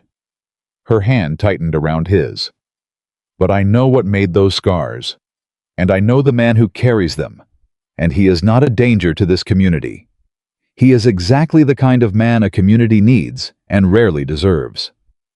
Caldwell said, "This is sentiment, not—" "Sit down, Richard," Holt Granger said from 3 rows back. It was said quietly, without drama. But Holt Granger's voice carried the particular weight of a man who almost never says anything in a public room, and who has therefore accumulated years of unspent authority that lands hard when he finally spends it. Caldwell sat. Elizabeth looked at Samuel. His expression was not what she expected. She had expected she didn't know what she expected. Relief, perhaps. Or gratitude. Something that corresponded to the size of what she'd just done in front of these people. What she saw instead was something much quieter and much more difficult to look at directly. It was the expression of a man who has spent 6 years believing a specific thing about himself and has just encountered the first significant evidence that he might have been wrong. His hand, which had been still turned slightly in hers. Not pulling away. Holding. Thomas, sitting one chair over, watched this with the expression of a 12-year-old who is successfully not saying "I told you so" and deserves significant credit for the restraint. Clara Brennan stood up from her chair at the edge of the room and walked toward them. She stopped in front of Samuel and looked at him with the expression of a woman looking at someone she has thought about for 6 years. "My daughter drew a picture of you," she said, "when she was 6. She couldn't get your face right because she was 6 and she couldn't draw. But she knew what she wanted to draw." She paused. "She still has it." Samuel said nothing. But Elizabeth felt his hand change, a slight increase in pressure, so slight it was almost nothing, just enough to know it was there. "Thank you," Clara Brennan said. "For the 6 years I got to watch her grow." The meeting dissolved after that. Not triumphantly, real things rarely dissolved. Triumphantly, they dissolved the way rooms empty at the end of a long day, with people moving in 1s and 2s, conversations, breaking off the energy of a held position, releasing into the ordinary air. Caldwell left without speaking to Elizabeth. He didn't look at her on the way out. That was new. It was she understood, not the end of him. Caldwell was not the kind of man who accepted a public reversal as a final result. He would recalculate. He would find a new approach. He would wait, because waiting was his particular skill, and he had a patience built on money and the certainty that most situations eventually resolved in his favor if he stayed close enough to them. But he had lost the room tonight, and losing the room had cost him something he couldn't simply buy back. Outside the town hall, in the cool night air, Clara Brennan pressed a piece of paper into Samuel's hand. "My address in Wyoming," she said. "If you ever want to meet the girl who couldn't draw your face." She looked at Elizabeth. "Take care of him," she said, and walked away. Elizabeth looked at Samuel. I was looking at the piece of paper in his hand. His expression had the quality of a man handling something fragile, not because the paper was fragile, but because what it represented was, and he knew it, and he was being careful with it. Thomas appeared from behind them. He had apparently been standing close enough to hear everything and had the good sense to look as though he hadn't. "We should go home," Thomas said. "Mama will want to know what happened." "Yes," Elizabeth said. They began walking. Samuel walked beside her, not behind her, not ahead, beside which was a small thing, and not a small thing simultaneously. After a few minutes he said, "You didn't tell me you were going to do that."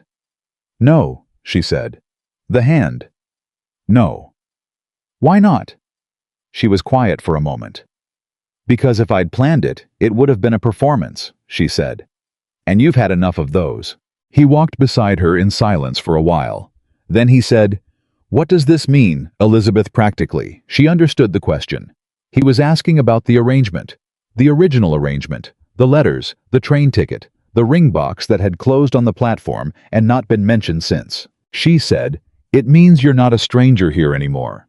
What it means after that..." She paused. "What it means after that is a conversation, a real one, between two people who've been honest with each other. When we're ready to have it." "When will that be?" "When the roof is finished," she said. She heard something in his breathing. Not quite a laugh. Not the beginning of one this time, but the sound that exists just before someone stops being braced for impact and starts being present in a moment instead. "The roof," he said.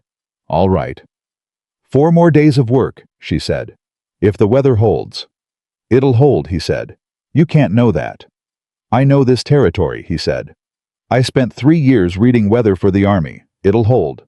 Thomas, walking on Samuel's other side, said, "It rained last August for 6 days straight." "Different pressure system," Samuel said. Thomas considered this. "You can tell the difference." "When you've been outside as much as I have, yes." Thomas absorbed this with the seriousness he applied to new information. "Will you teach me to read weather?" "Yes." "I can try," Samuel said.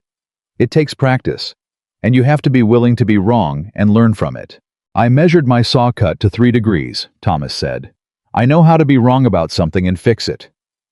Samuel made the sound again, the sound that lived just before a laugh.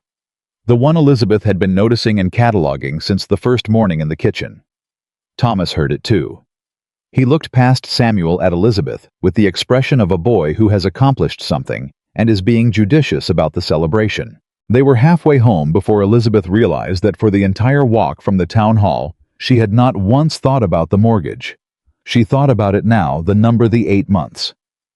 Caldwell's careful mention of Aldrich's name. It hadn't gotten smaller. The situation hadn't changed. But something in how she held it had. She was still thinking about this when they reached the ranch. Thomas went ahead to check on their mother. Elizabeth and Samuel stopped at the yard gate, the natural boundary, the place where the evening ended and the night began, and whatever came next was still on the other side of a conversation they hadn't had yet. He said, "I should tell you something." She looked at him. "The reason I came through the advertisement," he said. "Not the practical answer, the real one." She waited. "I had a place in Wyoming," he said. "A house I'd built myself. Good land, good neighbors. 3 years after the fire, I had started to believe I might stay." He paused. "There was a woman. She knew about the fire. She said the scars didn't matter. We talked about marrying." He stopped. "Then her father came to meet me, and he saw my face. And 3 days after that she told me it wasn't going to work." Elizabeth was very still. "She wasn't a bad person," Samuel said. "She was someone who had been talked out of a decision by someone she trusted more than herself." "I understood that. I still understand it." He looked at the gate. "But I couldn't stay in the town after, so I left. And I kept leaving. And after 3 or 4 towns, I understood that I was going to keep leaving unless I found somewhere I arrived before the story arrived ahead of me." "The letters," Elizabeth said. "In a letter I was just words," he said. "Just what I actually was, not what I looked like, just what I wrote." He looked at her. "Your letters wrote back to what I actually was, for 4 months. And I thought maybe." He paused. "I was wrong about the station." "I was wrong about the station," Elizabeth said. "We were both wrong," he said. "For different reasons." "Yes." I was quiet for a moment. Then he said, "I want to stay here, not because of the arrangement, because of Thomas measuring saw cuts to 3 degrees, because of your mother asking me about the fence." He looked at her directly. "Because of what you did tonight in that room." She looked back at him. "The conversation," he said. "The real one, about what comes next." He paused. "I'm ready to have it before the roof is finished." She said, "So am I." Above them, the sky had the clarity that came after weather, Every star visible, the dark so complete that the stars looked almost close enough to be useful. Somewhere inside the house, Thomas was telling his mother what had happened in the town hall. She could hear the rhythm of his voice through the wall, the particular cadence of a 12-year-old who has witnessed something significant and is working hard to describe it accurately. She heard her mother's voice respond. She couldn't make out the words, but the tone was warm. She looked at Samuel. He was looking at the house, at the light in the windows, at the ordinary shape of it against the dark sky, at the particular way a building looks when there are people inside it who are alive and talking and doing the small, crucial work of an evening. His expression had the quality of a man looking at something he has thought about from a long distance and is now close enough to touch. She opened the gate. "Come in," she said. "Mama will want to hear it from you." He followed her inside. Margaret Carter had a gift for knowing when something important had shifted. She couldn't always name it. She couldn't always articulate the specific change in the air of a room, or the particular quality of a silence that told her the world had just reorganized itself around a new fact. But she had possessed this gift for 51 years, and illness had not taken it from her. And when Elizabeth and Samuel came through the door that evening, she looked at them both for exactly 3 seconds and said nothing at all, which was in Margaret's language the loudest thing she could have said. Thomas was already at her bedside mid-sentence in his account of the town hall, and he had the instincts to stop talking when they walked in and let the room hold what it was holding. Samuel stood in the doorway of the back room. He had been in this room once before the 20-minute conversation with Margaret about fences and creek channels that Elizabeth had watched with the particular attention of someone observing something they couldn't quite name. He stood there now with the same quality of stillness, but it was a different stillness.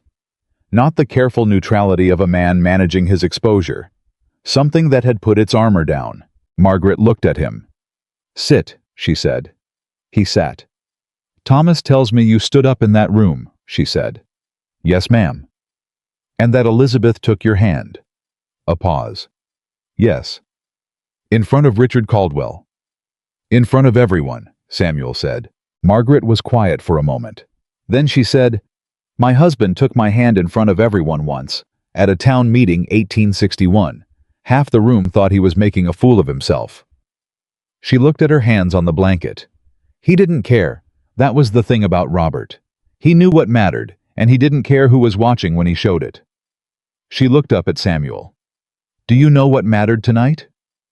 Samuel looked at her steadily. "I think so." "Tell me." "Elizabeth chose truth over comfort in a room full of people who preferred comfort," he said.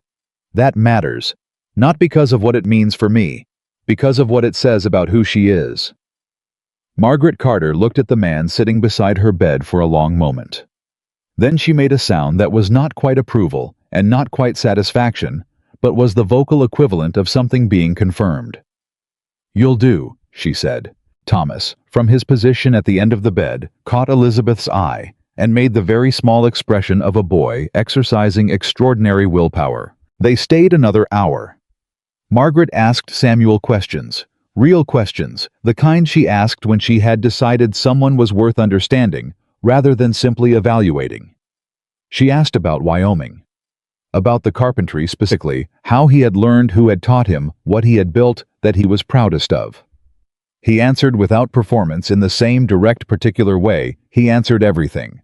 And she listened with the focused attention of a woman whose world had contracted to this room and this bed, and who therefore treated good conversation as the valuable resource it was. When she tired, the coughing came back quietly toward the end. A reminder. Elizabeth walked Samuel to the door. They stood on the porch in the dark.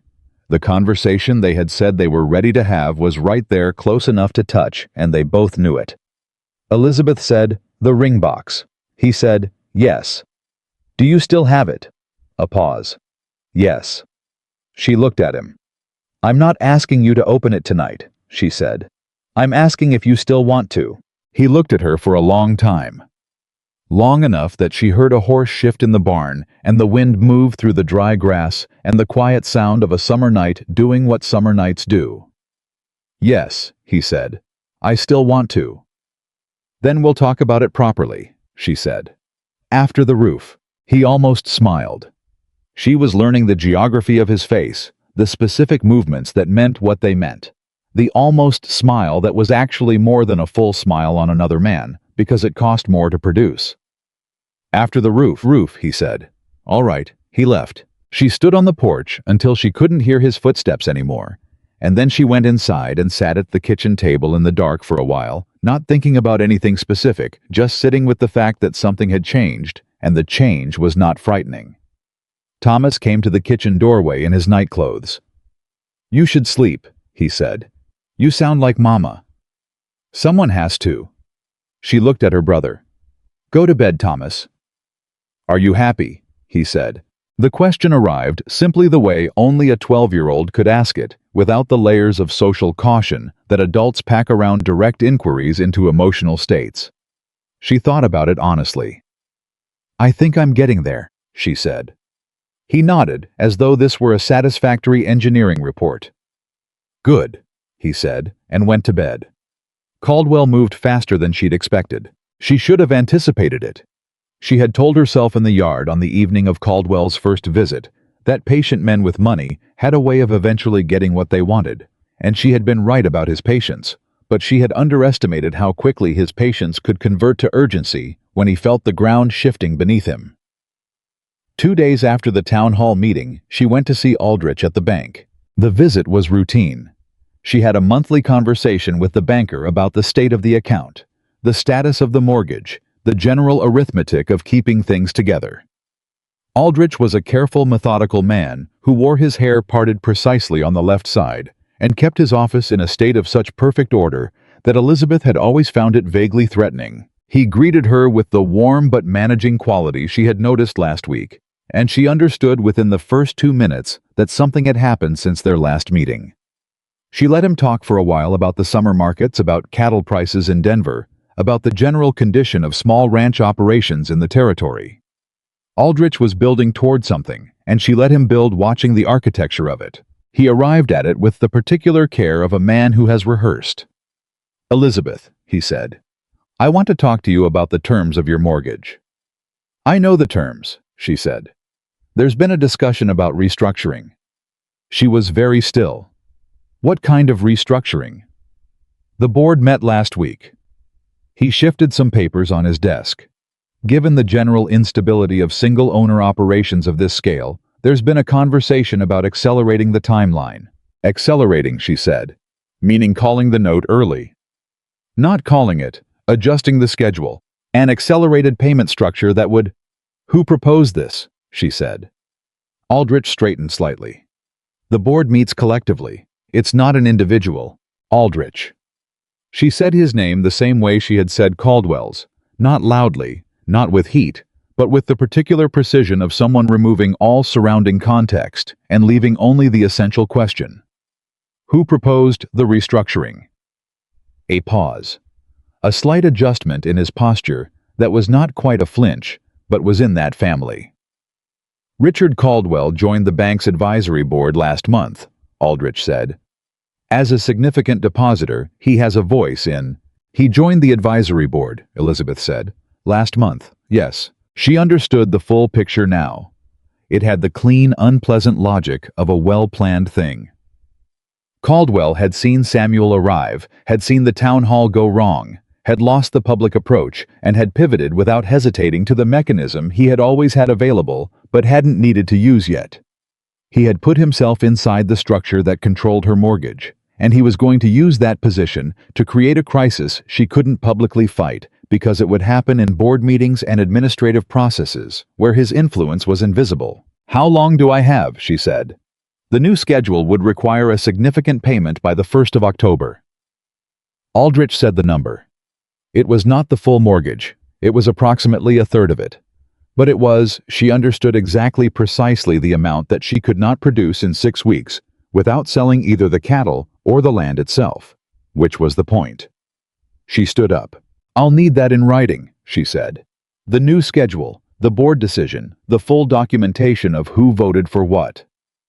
"Elizabeth." "In writing, Aldrich. Everything. I'll be back for it tomorrow morning." She walked out of the bank.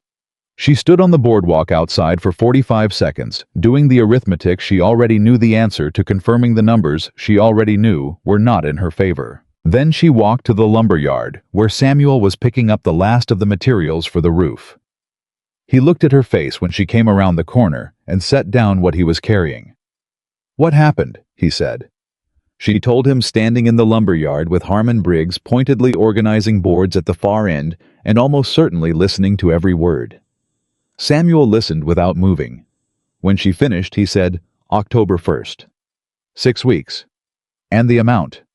She told him. Howe was quiet for a moment.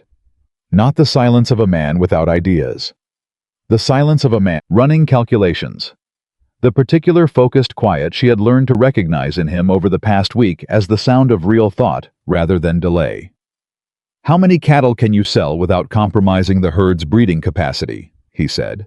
"Maybe 20. 25 if I'm careful about which ones. At current prices, about 60% of what I need." "The timber lot on the eastern boundary," he said. "Your father mentioned it in the letters you shared. Old-growth pine." She blinked. She had forgotten, not forgotten, but had put it in the category of assets that were too complicated to liquidate quickly.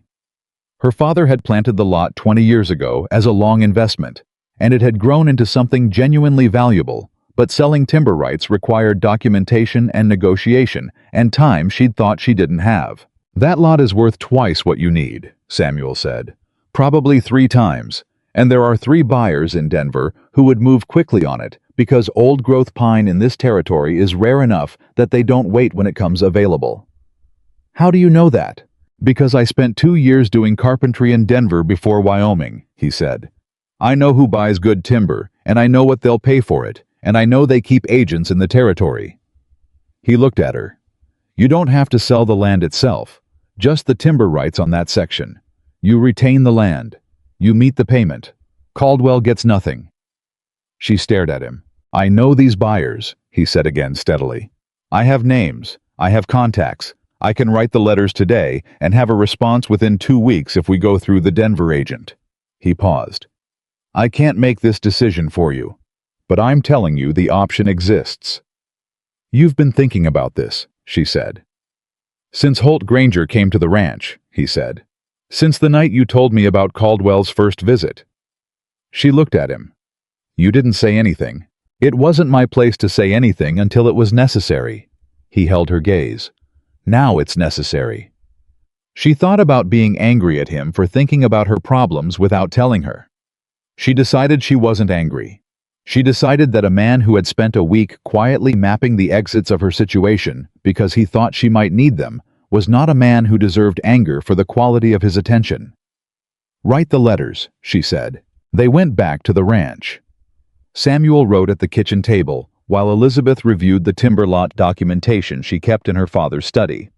3 years of records she had maintained carefully because her father had taught her that documentation was the foundation of any argument you might someday need to make. Thomas sat across from Samuel at the table, ostensibly doing schoolwork, actually watching Samuel write with the focused attention of a student observing a master. "Your handwriting is very clear," Thomas said. "It needs to be," Samuel said, not stopping. "You write to a business contact the same way you cut a board. Clean lines, no ambiguity." "What are you telling them?" "That there is a timber lot of specific dimensions, specific age, specific grade, that is available for rights purchase on a compressed timeline, and that I know their business needs and believe this is a transaction worth their immediate attention." "How do you know their business needs?" "Because I worked for one of them for 7 months and talked to the other at a materials auction in '82. He finished a sentence. "Relationships don't expire. They just go dormant." Thomas absorbed this. "So knowing people is like knowing about wood." Samuel glanced at him. "How do you mean?" "If you understand the grain," Thomas said carefully, "you know how it'll behave under pressure, and that doesn't change even if you haven't worked with that piece in a while." Samuel set down his pen. He looked at the boy for a moment with an expression Elizabeth had learned to read, the expression he wore when something had surprised him by being better than he expected. "Yes," he said. "That's exactly right. Thomas looked very carefully at his schoolbook and said nothing, but his ears went slightly red, which was the only external indicator of satisfaction he permitted himself. The letters went out the next morning. The waiting was the hardest part. Not because Elizabeth was unaccustomed to waiting 14 months of managing a failing ranch, was essentially an extended exercise in waiting for things to either improve or collapse, but because this waiting had a specific shape and a specific deadline, and inside that shape Caldwell was moving in ways she couldn't fully see. She found out what he was doing on the third day. Holt Granger came again. He was becoming a reliable carrier of information she needed and hated having, and she was grateful for him in the specific way. You're grateful for people who tell you difficult truths at some cost to themselves. Caldwell was talking to the other ranchers, not threatening. Caldwell never threatened. He was suggesting with the particular reasonableness of a man who has positioned himself as a voice of community concern that the Carter Ranch might need to be reconsidered as a going concern. That the mortgage situation was fragile. That an operation being run by a woman of limited experience and a stranger of unknown origin was perhaps not the stable neighbor any of them needed on their boundaries. I was building the case for her failure before the failure happened, so that when the payment deadline arrived and she couldn't meet it, as he was engineering her to be unable to meet it, the community would already be prepared to accept the outcome as inevitable rather than manufactured. She told Samuel that evening. He listened. He was getting better at this, at listening to the full thing before responding, at not filling the space with reassurance before he understood the problem. She had noticed this about him over the past week. He had learned how she needed to be heard, and he had adjusted to it, and he did it without making a point of doing it. He's not going to stop, Samuel said. No. Even if the timber sale goes through, he'll find another angle, she said. He's been at this for 3 years. One blocked move doesn't stop a man like that. It just changes the direction. Then we need to remove his leverage entirely, Samuel said. Not just for October. Permanently. She looked at him. How? The advisory board position. He has influence at the bank because he's a significant depositor. But a significant depositor is only significant if the bank values his relationship more than the alternative. What alternative? There are 2 other banks with territorial reach, Samuel said. One in Denver, one in Colorado Springs.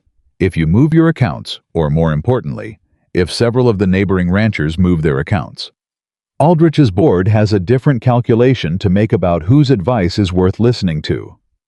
You'd need Holt, she said, and the Mackenzie brothers, and possibly Dorsey. I've met Holt twice, Samuel said. I haven't met the others, but you have. She looked at him. This is your community, he said. Not mine yet. These are your relationships. I can tell you what needs to happen. You're the one who can make it happen. He paused. I'm not trying to manage this for you.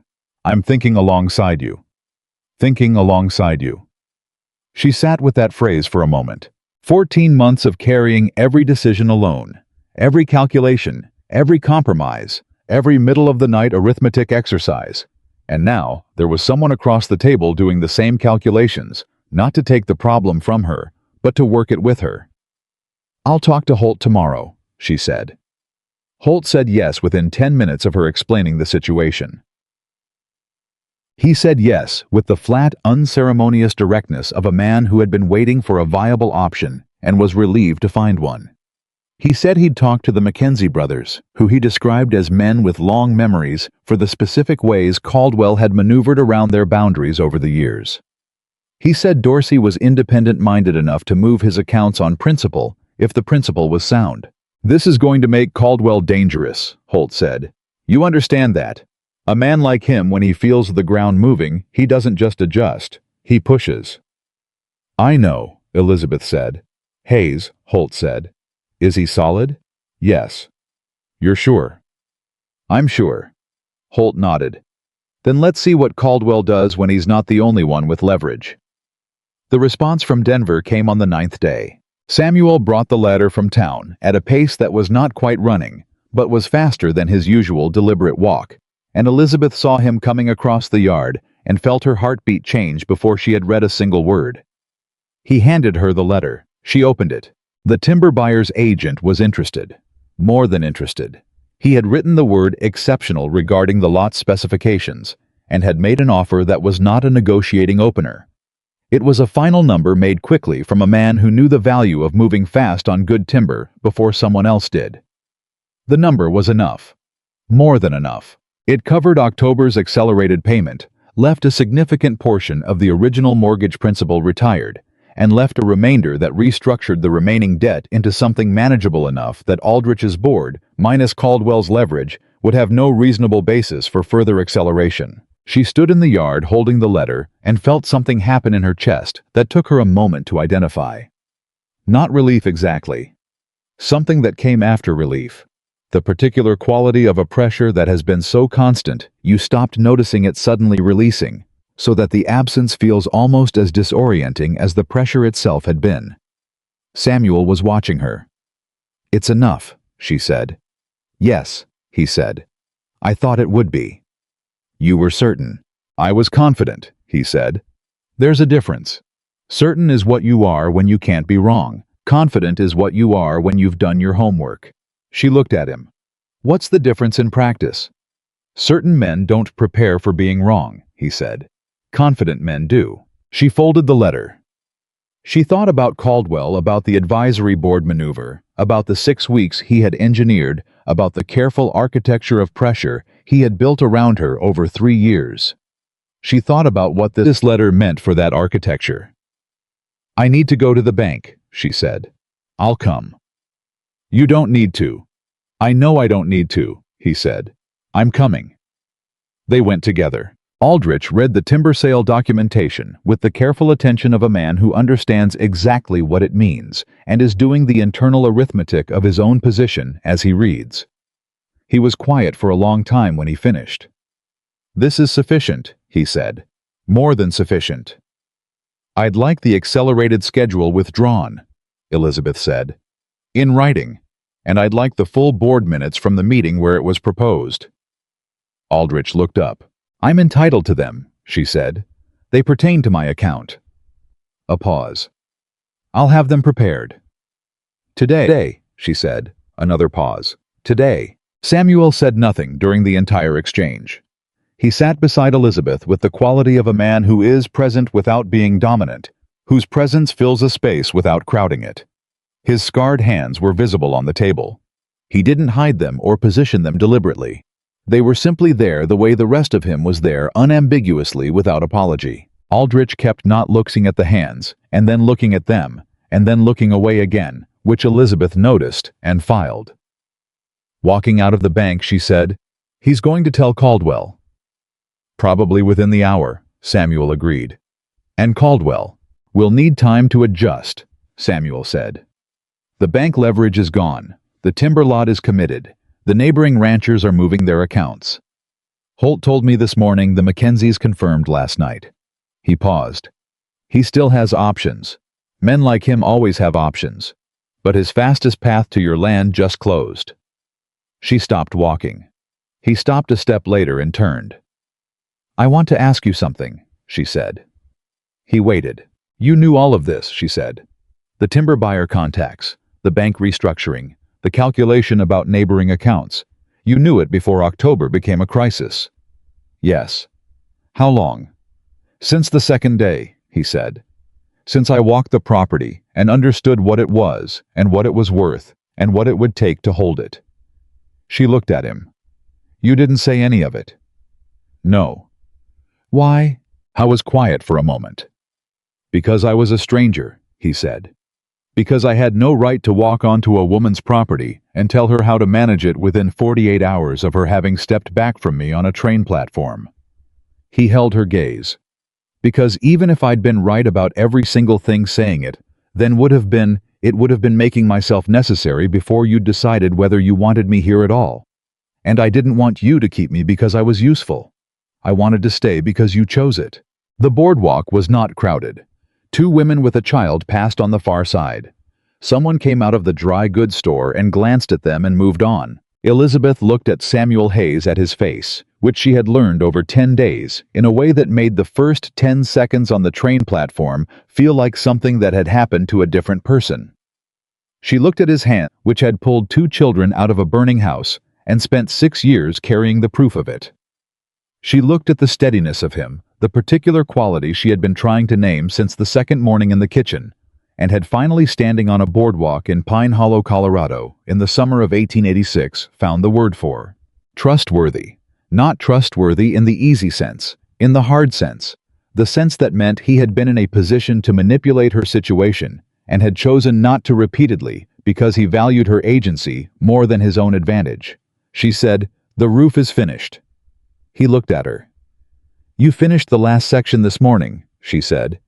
"I watched you put the last ridge cap on from the kitchen window." A pause. "I did." "So," she said. "The conversation."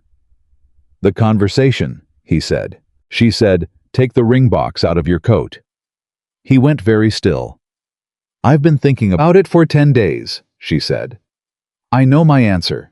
I'd like to not make you wait any longer for it."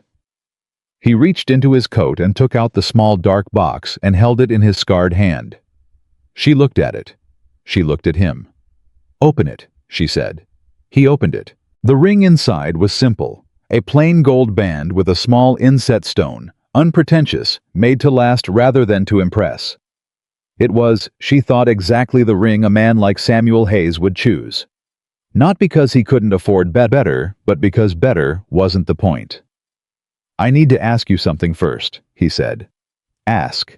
If I hadn't been able to solve the mortgage problem, if the timber buyer had said no, and the bank leverage had held, and October had come with no solution." He looked at her steadily. "Would you still be standing here?" She understood the question. It was the most important question he had asked her, more important than anything in 4 months of letters, because it was asking whether she was choosing him or choosing the solution he represented. "Yes," she said. "You're sure?" "I was standing here before the letter came from Denver," she said. "I was standing here the morning after the town hall. I was standing here the night you told me about Wyoming and the woman whose father talked her out of her own decision." She paused. "The mortgage was always my problem to solve. You helped me solve it. But that's not why I'm standing here." He looked at her for a long moment. "Then yes," he said. "My answer is yes. If yours is." "Yes," she said. "Mine is." I took the ring from the box, and she held out her hand, and he put it on her finger, standing on the boardwalk in Pine Hollow in the middle of the morning, with 2 women from the dry goods store watching from across the street, and neither of them paying the slightest attention to that fact. It fit. Of course it fit. He was a man who measured things. She looked at her hand. She looked at him. "We should tell Mama," she said. "We should tell Mama." He agreed. "She'll say something like, 'Well, it took long enough.'" "She'd be right," he said. 12 days, Elizabeth said. 4 months of letters, he said. And 12 days. They began walking back toward the edge of town where the wagon was tied. After a moment, she said, "Thomas is going to be impossible about this." "I know." "He's going to say he knew from the first morning." "He did," Samuel said. "He told me yesterday." She stopped. "He told you," he said, and I'm quoting precisely, "I knew it was going to work out. I just wasn't sure how long you were going to take about it." She looked at the sky. 12 years old, she said. "He's not wrong," Samuel said. She looked at him. He was almost smiling, the real version now, not the almost the one she had been watching develop over 12 days, like something deciding it was safe to grow. "No," she said. "He's not wrong." They walked back to the wagon, and she let him hand her up, and he climbed up beside her, and she picked up the reins. Behind them, Pine Hollow went about its business. Somewhere in it, Richard Caldwell was sitting in his office or his house or someone else's office recalculating. She knew he was. She knew this was not finished in the way that clean endings are finished. But for the moment, driving home to tell her mother and her brother about a ring on her finger and a roof that was finished and a conversation that had finally been had, she let that knowledge sit quietly in the back of her mind, where it could wait. The horse knew the road home. She let it go at its own pace. Beside her, Samuel sat in the particular way he had present steady, not filling the silence with noise, because he had learned that silence was not a problem to be solved. She thought about her father. about the letter to a Wyoming paper in February, about a Tuesday morning on a train platform and the sound of a ring box closing, and a man who had expected rejection and received confirmation and absorbed it with the terrible practiced grace of someone who has been told enough times. She thought about the way the whole thing could have ended there. One step backward. One moment of fear overriding 4 months of evidence. "Tomorrow," he said, "if the weather holds." "You said it would hold." "It will hold," he said. She faced the road ahead. It was a good road. Not easy. It had never been easy, and she had stopped expecting easy 14 months ago and would not start again. But it was hers. And now, for the first time in a long time, she was not driving it alone. Caldwell moved on a Thursday, not with a visit, not with a conversation, not with any of the gradual approaches he had been using for 3 years. He moved the way a man moves when he has decided that patience has run its course and urgency is the only remaining instrument. Elizabeth found out about it the same way she had found out about most things Caldwell did from Holt Granger, who appeared at the ranch before 7 in the morning with his hat in his hands and the expression of a man carrying news that could not wait for a more convenient hour. "He's filed a claim," Holt said, "against the timber sale." Elizabeth went very still. "On what grounds?" "He's arguing the timber lot has a prior encumbrance, a lien from a debt your father allegedly owed him personally. He filed it with the Territorial Recorder's office in Denver yesterday afternoon." Holt looked uncomfortable in the way of a man who respects the person he's delivering bad news to. "If the claim holds, the timber sale proceeds get frozen pending resolution, which means the payment to Aldrich doesn't clear, which means October 1st arrives and you're in default." Samuel was standing in the kitchen doorway. He had been there since Holt rode in. He had heard the horse and come from the barn and had been listening from the doorway with the stillness of a man absorbing information and running it through calculations simultaneously. "Is there documentation," Samuel said, "for the alleged debt?" Holt looked at him. "He filed papers. Whether they're legitimate—" "They're not," Elizabeth said. Both men looked at her. Then Samuel said, "Where are the papers?" "Study, 3 boxes, organized by year." He was already moving. She followed him.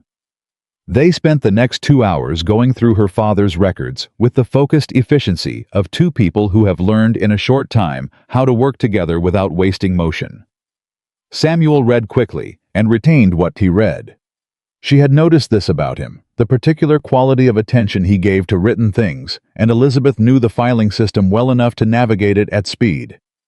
There was no record of a debt to Caldwell, not a hint of one, not a payment, not a correspondence, not a promissory note, not a single line in 30 years of meticulous record-keeping that suggested her father had ever borrowed money from Richard Caldwell or owed him anything beyond the ordinary courtesies of neighboring landowners. What there was buried in a folder from 11 years ago was something else entirely. Samuel found it. He went quiet when he found it, the particular quiet of a man who has located something significant and is taking a moment to understand its full dimensions before speaking. "Elizabeth," he said. She looked up from the box she was searching. He handed her a document. It was a letter written in her father's hand, dated 11 years ago. It described a specific conversation with a specific witness present, in which Richard Caldwell had approached Robert Carter with a proposal to jointly purchase the mineral rights on 3 adjacent properties. Her father had declined. The letter documented the decline and the reason for it. Caldwell's proposal had included a clause that would have given him unilateral control of the joint venture after 5 years, effectively transferring her father's share to Caldwell's ownership without compensation. Her father had written the letter to himself. A record of the conversation witnessed and dated kept in his files because Robert Carter was a man who understood that some conversations needed to exist on paper. Below it in the same folder was a second document. A deed transfer record, partial a copy, rather than an original, showing that the 3 properties Caldwell had wanted to acquire jointly had all changed hands within 7 years of that conversation. In each case, the previous owner had sold under conditions that read in sequence, told a very particular story about financial pressure and manufactured debt, and a patient man with money and a long horizon. Elizabeth read both documents twice. Then she sat back and looked at Samuel. "He's been doing this for 30 years, she said. "At least," Samuel said. "Those 3 families." She looked at the deed records. The Holloways, the Pratt family, the Sutter claim. She paused. "I remember the Holloways. I was 8 years old. They left in the spring. Mama said it was because the land wasn't working for them." She stopped. It wasn't the land. Samuel was watching her with the steady attention he always gave her when she was working something out, not filling the space, not rushing her toward a conclusion, just present. "This isn't just about my land," she said. "No," he said. "It's not." He filed a fraudulent lien. He has a documented pattern of manufacturing financial pressure. He used his position on the bank's advisory board to accelerate my mortgage. She looked at the documents. "This is a territorial matter, not just a local one." "Yes," Samuel said. "I need a lawyer," she said. "Not Pine Hollow, Denver." "I know a man," Samuel said. She looked at him. "From my scouting years," he said. "James Wren. He practices in Denver now. He handled land disputes for the Army Contracts Federal Jurisdiction Territorial Recorder's Office, mineral rights. He knows this specific type of case." A pause. "He also has a long memory for men who manufacture debt to acquire land. He lost a client to it once. He takes it personally." "Can you reach him today?" "I can write the letter this morning. If we send it on the noon stage, it reaches Denver by tomorrow evening." She stood up. "Write it," she said. He was already moving back to the kitchen. Thomas appeared from the direction of the back room. He had been with their mother, apparently listening through the wall with the particular focused attention of a boy who had developed an expertise in understanding situations through the sounds they produced. He looked at the documents in Elizabeth's hand. "Is it bad?" he said. "It's complicated," she said. "But we have what we need." Samuel found it. "We found it together." Thomas absorbed this with a nod that contained. Elizabeth thought more satisfaction than he was permitting himself to show. "Good," he said simply, and went to put the kettle on because he understood with the practical instincts of a boy who had been managing household logistics since he was 11 that the next several hours were going to require a great deal of coffee. The letter went out on the noon stage. James Wren's response arrived in 3 days, which was faster than she had expected, and told her something about the nature of his interest in the case. He wrote that the fraudulent lion filing alone was actionable under territorial law. He wrote that the pattern documented in her father's papers, combined with the deed transfer records and the Bank Advisory Board maneuver, constituted a case for a formal inquiry by the Territorial Land Office. He wrote that he could be in Pine Hollow within the week. He also wrote, "Samuel Hayes is one of the most reliable men I have ever worked with. If he says the documents are legitimate, they are legitimate. And if he says you are worth fighting for, I believe him without reservation." She read that last line to Samuel at the kitchen table. He looked at the letter for a moment. Then he said, "James is generous. He says you're reliable. I try to be. He says if you say I'm worth fighting for, he believes you without reservation." She looked at him. "Did you tell him that in your letter?" A pause. Not an evasive one. The pause of a man deciding whether the honest answer is the right answer, and concluding that with this woman, it always is. "Yes," he said. She looked at him.